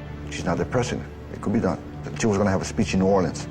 It was about 3 weeks away from this speech. Well, in Colombia, that's a normal thing every day. But in the United States, we had never discussed the killing of president or senator, you know, or judge, just lawyers. That was, you know, we talk about that every day. Well, Max kept pushing, yeah, you know, Ravi should do it. You know, Ravi's the guy, you know, he's a good marksman, this and that. I started telling Griselda, I said, if this is done, your business goes down the drain. There's no place for you to hide, nowhere in the world. They're gonna chase you for the rest of your life. They're chasing you now, but this is nothing compared to what you get into. Finally, I talked to Griselda, I talked to Dario. I got some sense to him. I said, leave this alone, it's no good for business. I think this is one of the gravest problems facing us internally in the United States. You're going to have to quit treating this national problem that we have here in this area as a local problem and put the resources and money and people and agents in here to cope with it. They were getting fed up, especially Vice President Bush in Miami and all that. For those that come in here with their automatic weapons and their Lear jets and their boats, all for petty cash, kind of cost of doing business because the profits are so big, put them away. Find them, cash them, arrest them. The town had enough. The federal government had enough. They brought in the task forces. They brought in the cavalry. They were bringing state troopers to patrol the streets of Miami. I would hope and pray that these people would get the maximum death penalty to make an example to the rest of the drug culture that's happening around Florida that we won't tolerate. There should be no mercy on them. The Navy loaned 2 of its radar planes. The Army has loaned helicopter gunships. The war is being waged in the Atlantic. Ships and planes part of Hat Trick to stop drug trafficking. Operation Hat Trick is the D-Day of our war on drugs. Military ships and aircraft with narcotics agents aboard track suspected smugglers. It's expected to please law enforcement officials. They've been trying for a long time to get more help from the military in the war on drugs. Any smuggler who's going to enter the coast of the United States now is now going to be somewhat apprehensive that he may not make a go of it. Arrests in the area covered by the task force are up 27%. Drug seizures are up about 50%. So it was just too much police and a lot of heat on TV. Since she had business in California too, I told Griselda we should just leave for a while. She said, yeah, it's a good idea. Plus, you know, we're opening up a new route to California. Now that we know, in hindsight, that she left the area back around 1984, clearly the homicide rate went down in that time period. The efforts here by the Drug Task Force has officials in other parts of the country saying now they've got increased problems with drug smugglers moving cocaine through other places away from Miami. The Colombian network is spreading to Los Angeles, where police say cocaine seizures are bigger than ever. Faced with the fact that the whole organization had relocated to California, and I'm a Miami agent, I had to convince my superiors that it was worthwhile for me to investigate a case in California. I said, if I ever get her, I'm going to give her a kiss on the cheek. What Mickey brought was only part of it. And I never would let Mickey know if I had anybody else working, because I did try other people also. We were working with Barry Seal. He was another group. Barry had been a TWA pilot and a Vietnam War pilot before that. Barry was, out of everybody, the best pilot that I ever saw in my life. And he drifted into the Colombian cartel market as a delivery specialist and got himself involved in guns, money, and drugs through flights in and out of Managua, Nicaragua, where he enjoyed the protection of President of Nicaragua. Barry Seal had the most incredible operation I'd ever seen. I'm not a drug smuggler. I say prove it. Barry was fearless. 1,000, 1,500 kilos of coke was like a joke to him, and it was not a problem. Barry worked out of Louisiana. He'd work on the drop of a hat. He didn't care. He'd get in his plane and he'd go down there and he'd throw 1,000 kilos on the plane and he'd come back to Louisiana. He landed at a regular airport. He had a warehouse. They had ramps in the back that would open up and you could drive vehicles into them. You could put tons on these vehicles. Barry got busted on a load and didn't tell anybody. He cut himself a deal as a federal confidential informant. They would let him go and they would install cameras on the inside of his plane. And they wanted him to film an actual loading, bring the coke back here and the film back here. and he agreed to do this. The Army brought in the truckloads, the duffel bags full of cocaine, and they were loaded on board the aircraft by the Cuban and Sandinista soldiers. And he had some great shots. Barry Seal was able to snap pictures during the mission of a leading international cocaine trafficker, Sandinista government official, soldiers loading cocaine onto the plane. Top Nicaraguan government officials are deeply involved in drug trafficking. And on national TV, President Reagan held up this picture and said, here's Pablo Escobar loading a plane with cocaine. This picture, secretly taken at a military airfield outside Managua, shows Federico Vaughn, a top aide to one of the 9 commandantes who rule Nicaragua, loading an aircraft with illegal narcotics bound for the United States. The pictures were produced by Barry Seal. He has thus become the key witness in South Florida's most important drug case. Seal also told the President's Commission on Organized Crime how easy it is to smuggle cocaine. My initial experience was with marijuana, but I soon moved into cocaine because of its ease in handling and its profit structure. That's when the heat started to come to Escobar and to Ochoa. Not from the Colombians. The Colombians they didn't give a goddamn.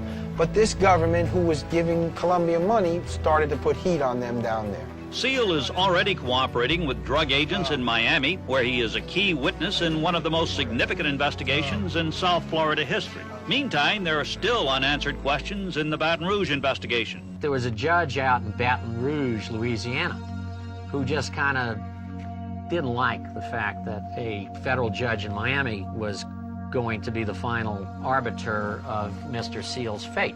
A federal grand jury in Baton Rouge has been investigating Seal's activities for 15 months. Today's indictment charged Seal with conspiracy to possess and distribute 462 pounds of cocaine with a street value estimated at $168 million.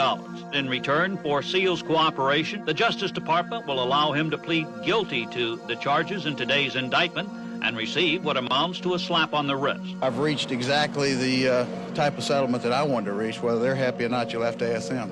And despite numerous pleas, that judge in Louisiana refused to drop a 6-month house arrest order, which was a meaningless, totally meaningless order in the scheme of things. It was speculated that this judge knew, or should have known, that by publicly ordering where this man had to show up and at what time he had to show up and leave, he was issuing a death warrant for him, and certainly that's what happened.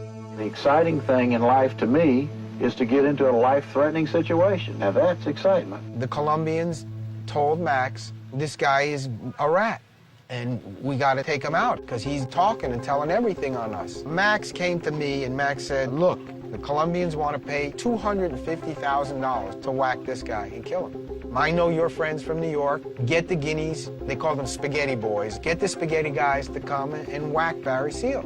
I flew to New York, spoke to my uncle. My uncle said, okay, I'll get you 2 guys tomorrow, take them down and show them where to go. I called Max, I told Max, don't worry, everything's done, Max. And we spent about 2 days there in Louisiana. We showed them where Barry Seal lived, the hangars, where he worked at the airport, showed these guys everything. The whole time I was there, not one time did I see Barry Seal. About a week later, my friends told me, sorry, whoever whacks this guy, he's going to get caught. He's walking with an entourage of government people. There's no way you're going to be able to whack this guy and not get caught. Max went and saw Rafa, and Rafa flew off the handle. That's it for you guys. You guys ain't going to work anymore because you can't knock this guy off. You know, I can't. I had nobody else. What do you want me to do? Go get some guys in the street to knock him off? You know, there's nothing I can do.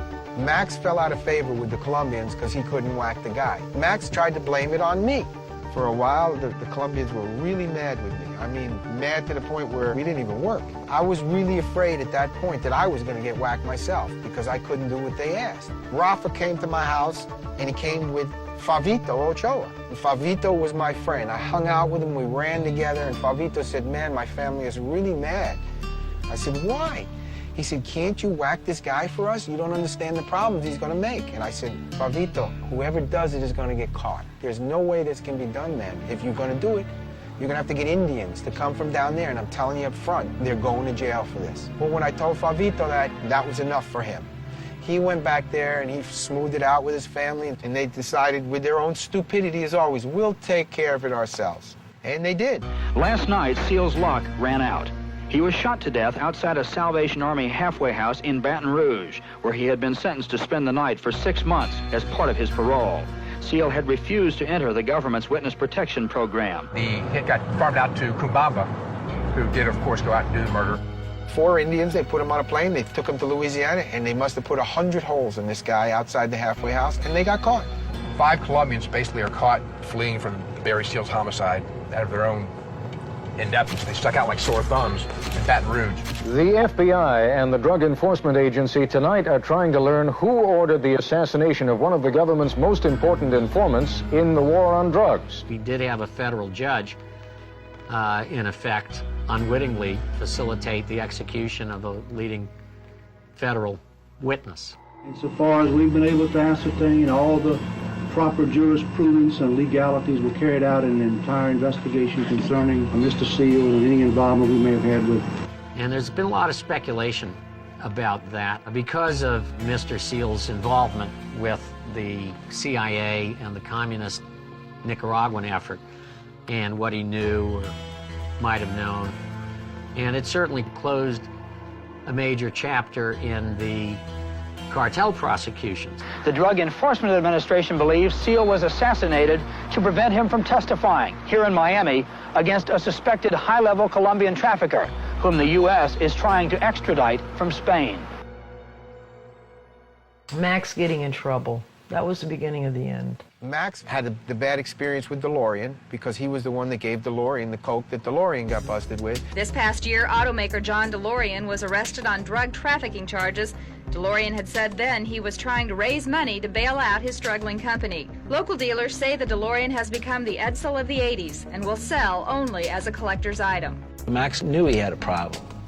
He should have smoked it, but he didn't.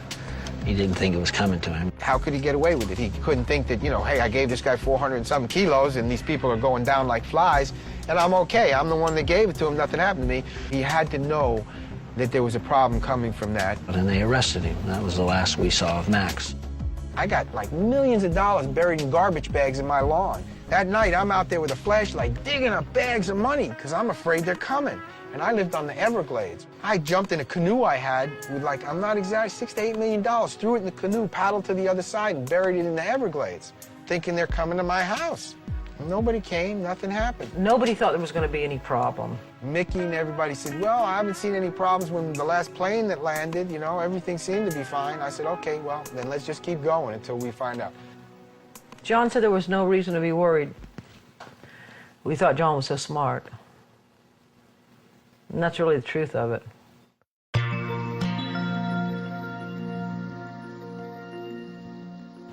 I remember September 20th for the simple reason that I couldn't sleep.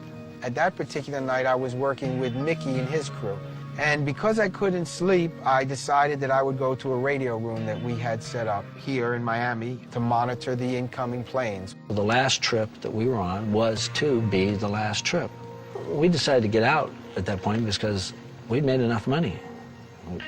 Why keep taking a chance? Sooner or later, they're going to win, and they did.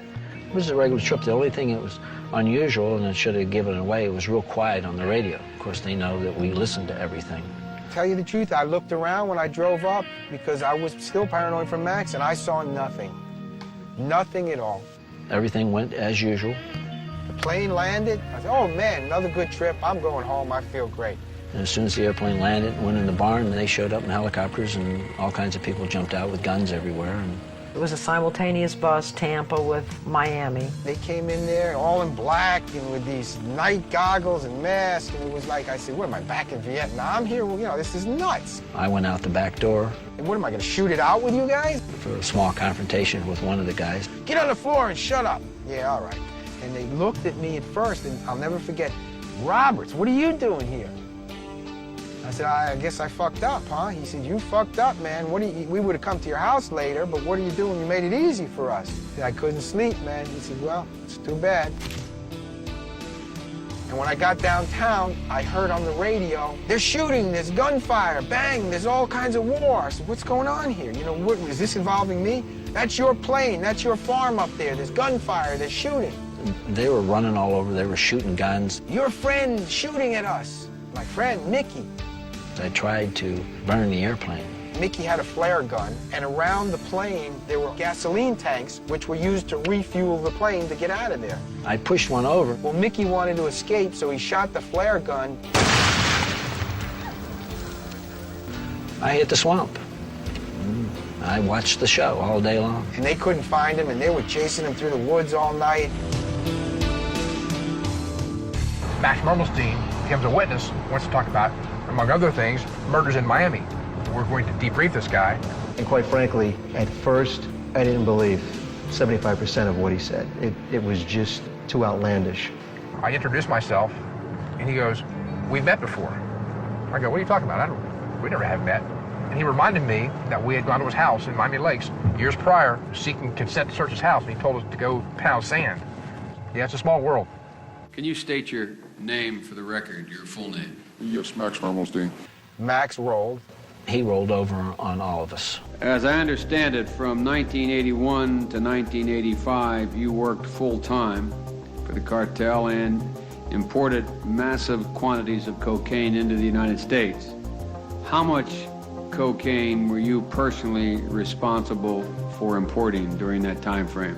During that time frame, between 55 and 56 tons of cocaine went through my hands.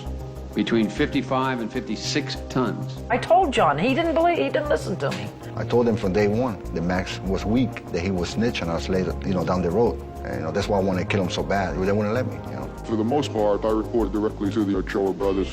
Did you ever meet the Ochoa brothers? Oh, yes, sir. And Escobar was the other name you mentioned. Pablo Escobar, yes, sir. Pablo Escobar. First piece of information you gave the government was that the Ochoa brothers and their organization had a contract. That means they were offering money to kidnap and or kill Barry Seal. It was related to me directly by Fabio Ochoa Jr. and Rafael Cardona, along with Pablo Escobar personally. Either kidnap him or kill him. I wasn't asked to do this, I was told to do this. The government had no idea, and honest to God, if it wasn't for Max Mermelstein... I don't think they would have ever caught us. He filled in the gaps. They knew nothing of where the farm was. They knew nothing of our trips. They knew nothing. Max was like family. I never figured he'd do what he did. They came the next day, and they busted our gate and seized the house. We were able to seize property in the value of $130 million in the Florida area. And Max made the indictment against Mickey and me. When I'm reading the indictments, I'm also just like, holy shit. I didn't realize that he was actually working with the cartel. I didn't know Rafa was in the car. I didn't know any of this. I mean, I'm not saying I didn't know anything. I'm just saying that nobody realized the magnitude of what John was involved in. You get on a trip where you're making so much money that you were just so powerful that it wasn't gonna happen. Every day I talked to her, she said, "No, you were wrong. He's not a rat. I said, "He's working for the police. That's why I'm not near you. Because you're going to go to jail, but I ain't going with you." "Oh, come to Los Angeles." I said, "No, I'm all right over here." We located a small house that they had rented. We knew that she was in the residence, so we covered the back and the front, and in we went. I went upstairs and found her sitting in bed reading the Bible. And I just walked up to her, obviously had my weapon drawn. She was pretty startled. You would never think that she was a violent, homicidal maniac. I said, "Hola, Griselda. ¿Qué pasó?" And she said, "No, Griselda, me llamo Betty." I said, "No, no, no." And then I gave her a little kiss on the cheek, as I promised I would to the agents many, many months earlier. Police are saying she may be responsible for as many as 200 murders. They arrested her at home. Days later, they arrested her kids. Everything crumbled for real, I'm just looking now for myself. Everybody's in prison except me, and they're looking for me now. Around the 15th of December, I was just laying low. Next door, my brother's knocking at the door. He says, "The police downstairs." I said, "The police? Fuck, they want." He said, "They're downstairs." So I looked downstairs. They had 4 flatbed trucks. They were picking up my cars. I had 2 Corvettes, a Porsche, and a Supra. They were picking them up in flatbeds. So I yelled to the guy. I said, "What the fuck you doing in them cars?" When the guy turns, he's got a windbreaker. Send it back, special agent, DA. I said, "No, never mind. Don't worry about it. They're not mine." I went back inside the house. I had a kilo in my house for my personal use. said, shit. So I flushed the kilo of cocaine down the toilet. I took the silence out of my gun and threw it over the water because I live on the bay. I just put the gun back here, 45. There was one car they left behind. This when I met my wife, she had a Mazda. They didn't touch that car. So I told my brother, let's just go get arrested, fuck it, you know. So we went downstairs in the elevator. When we get down, it was dark, nobody around. So we got in the car, start driving. I asked my brother, he said, no, nobody behind us. We get to the airport, a car pulls up. It was a short guy, 5'6", you know. He screams my name. Eddie Rivera, you under arrest. I pretend I hear him. I keep on walking. But he's scared at the same time. They already know who I am. He didn't wait for backup, he just wanted to be a hero. He screams again. You with the red windbreaker. So I turned. I said, you talking to me? He said, yeah, you under arrest. I said, for what? He says, we'll let you know later. So I started laughing. I said, go fuck yourself. Ran, the dog caught up with me.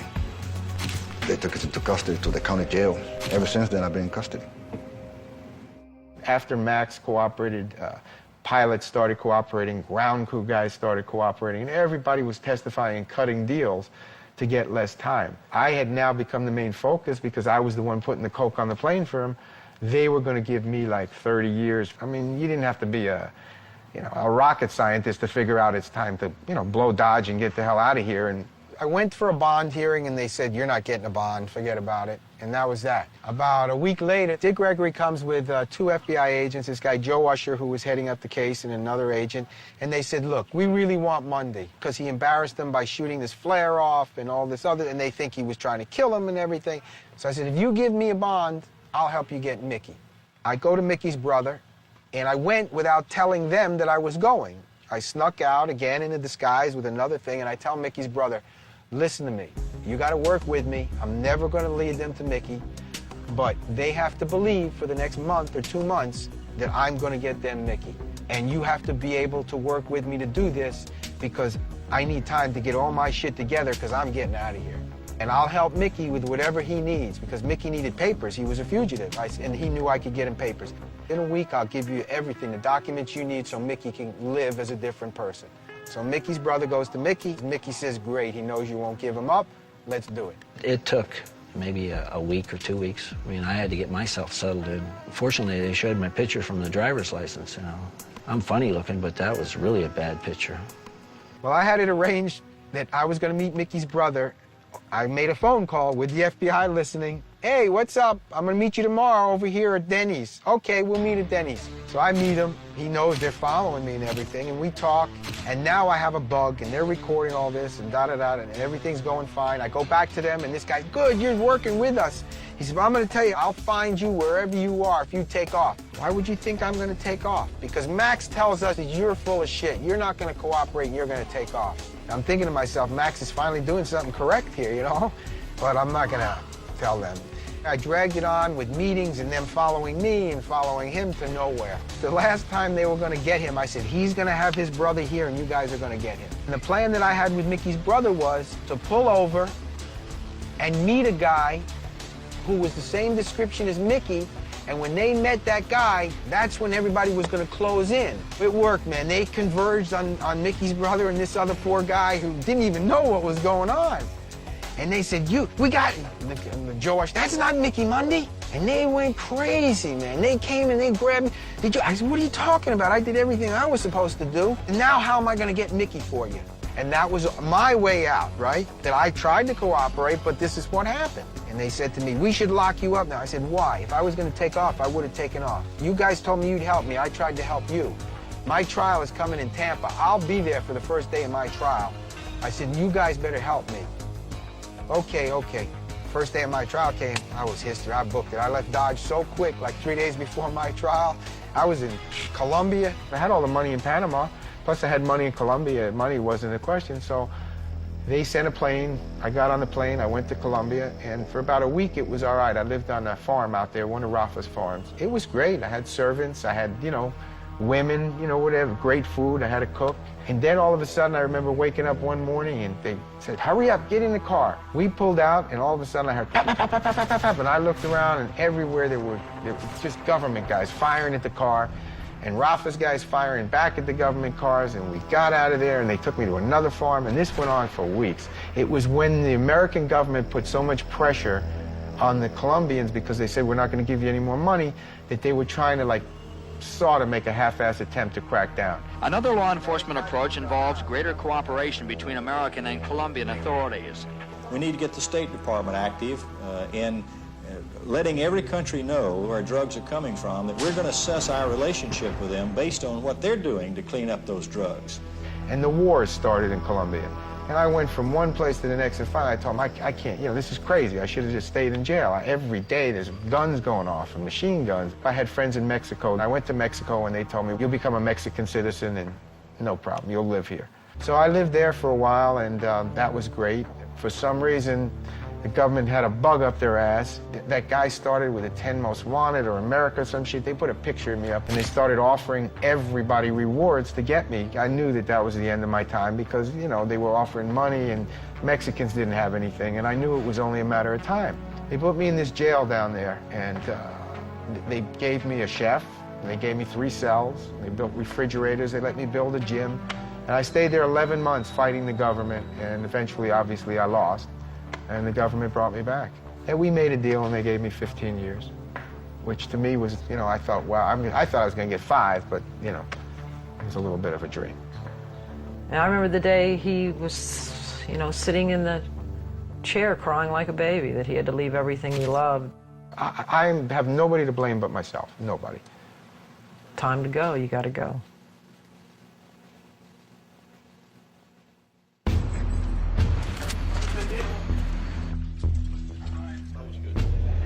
As drug merchants were being prosecuted, convicted, and imprisoned, a remarkable thing happened. The businesses that they frequented and supported started drying up and closing down.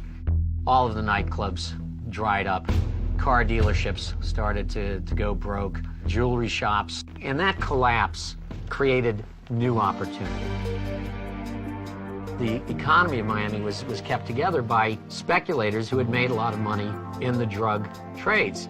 If you were a car dealer whose sales went from $20 million a year to $60 million a year for 10 years, you've got an extra $500 million kicking around.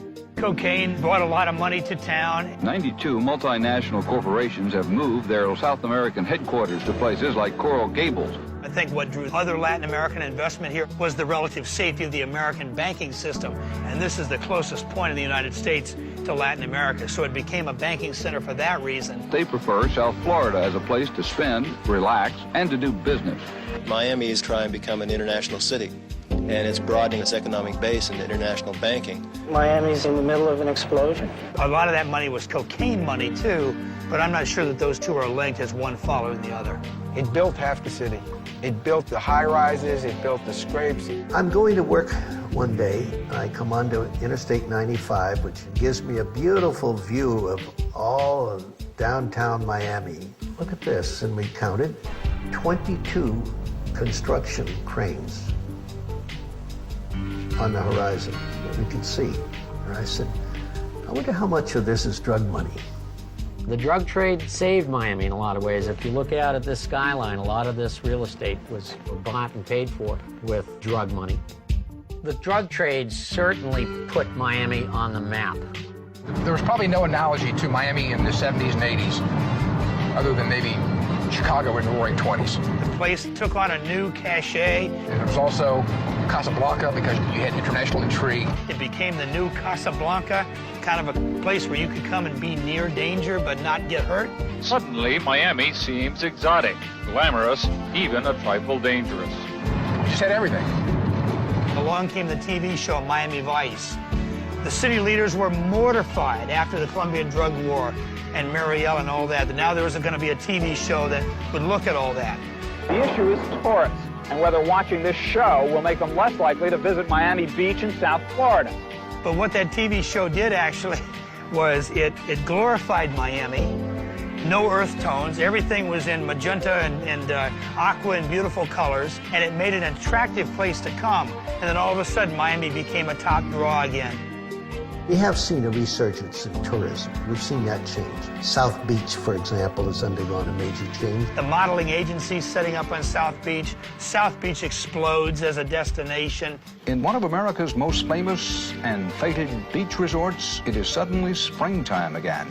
Miami Beach is back. Its broad white sands a playground once again. It used to be just old people. Bad neighborhood. It was a bad neighborhood, and now it's so nice. And so in a very odd way, over the years, it might have actually helped tourism. This is a weird place in that regard. I think we could have had a renaissance without so many people having to die for it. I could have lived without it, and so could a lot of other people have lived without the enormous contribution of money to this community. It was too much collateral damage. I still love Miami, but I think I love it more for what it was before the cocaine wars. I mean, at what price a skyline? How many people have to die for a shiny skyline? It wasn't worth it. Too many people died for it. Centag 26 was extremely successful. And I think it was in its success that it found its end. Well, Raul, he was Centag 26. And when he left, it was devastating. I left Centag as a result of not one, but many investigations in which I was a subject. Involved an allegation of some type of impropriety with an informant. I was placed under investigation by, I guess, every agency under the sun in Dade County because of allegations that were made against me by people whom I have put in jail. He was definitely the heart and soul of that squad. There's no question about that. I was cleared of any criminal wrongdoing in all the investigations. You know, I was told that one of the main problems I had was that I had casted a shadow upwards. I lost faith in the department, and I left. And I became a private investigator, and, you know, thank God things have been very successful, and I feel very good about it.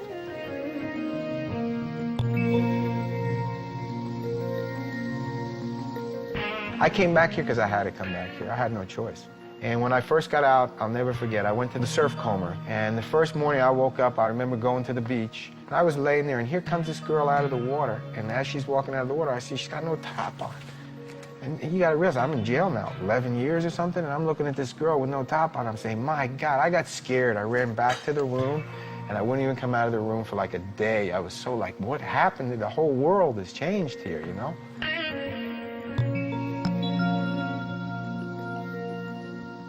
And a lot of people I know, you know, they're not around anymore. My friends that we grew up together, they're all dead. They got killed.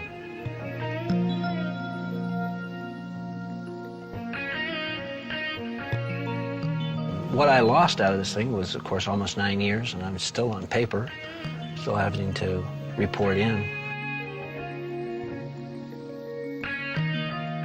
Do I regret anything? Sure, we messed up a lot of people. A lot of my friends, because of the business we got them into, they lost a lot of time going to jail. I think the biggest thing that I lost, other than the time, is when I went away as a fugitive, I met a really wonderful young woman, and because of this, I lost her. I've never met anybody quite like her before.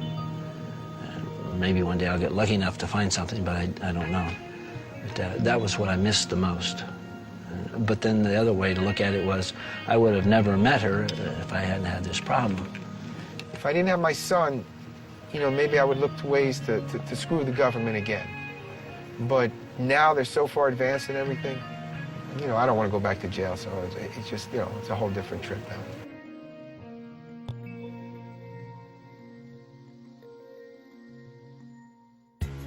At the time, it was an unbelievable adventure. I mean, we did things that you couldn't even imagine that you could do, and would go and see. And it would take me a month to get all that shit back again, but it's just not worth it.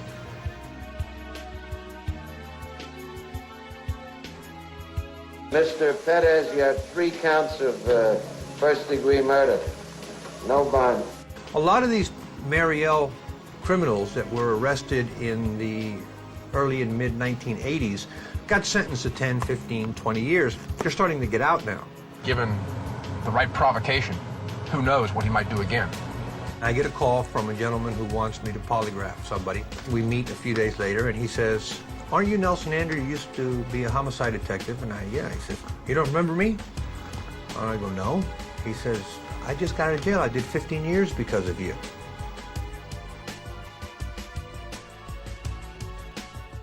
He's out.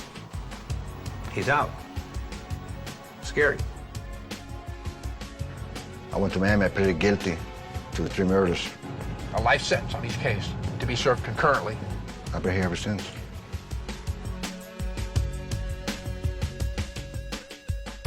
When he flipped and told us chapter and verse about all these different homicides and how she ordered them, then she was done. She was essentially our John Gotti, and Rivi was our Sammy the Bull Gravano.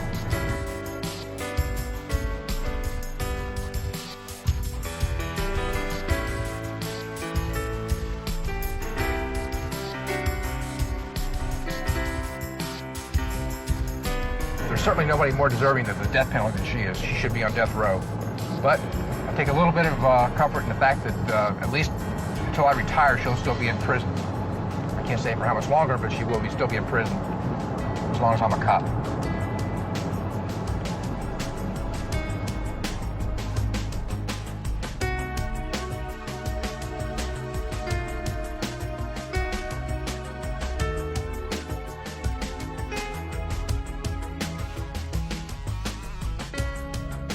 Griselda Blanco, a 69-year-old mother of 4, seen here in one of her many mugshots. As of yesterday, she is dead, gunned down by a motorcycle-riding assassin as she stepped out of a butcher shop in Medellin, Colombia. She might have been behind as many as 200 executions in Miami, in New York, and in Irvine, California. She had so many enemies, it's amazing she lasted as long as she did.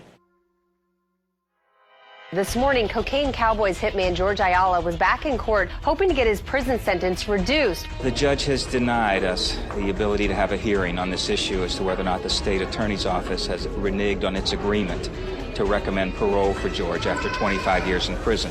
Commitments made to Mr. Ayala have not followed through. I don't know whether it's the notoriety, the cocaine cowboys, whatever it is that they're putting on George, but he honored his agreement. He put himself and his life and his family's life at risk by standing up to the Colombian cartels to testify against them back in the 80s and 90s. And now that they're done with him, and because supposedly he made some phone calls or had some phone sex conversations with some state attorney secretaries, now they want to throw him to the wolves and let him die in prison because of some phone calls that were made over 20 years ago. You know, everybody needs to get over that. George deserves to get the benefit of the bargain. He doesn't deserve to die in prison. He's atoned for what he has done.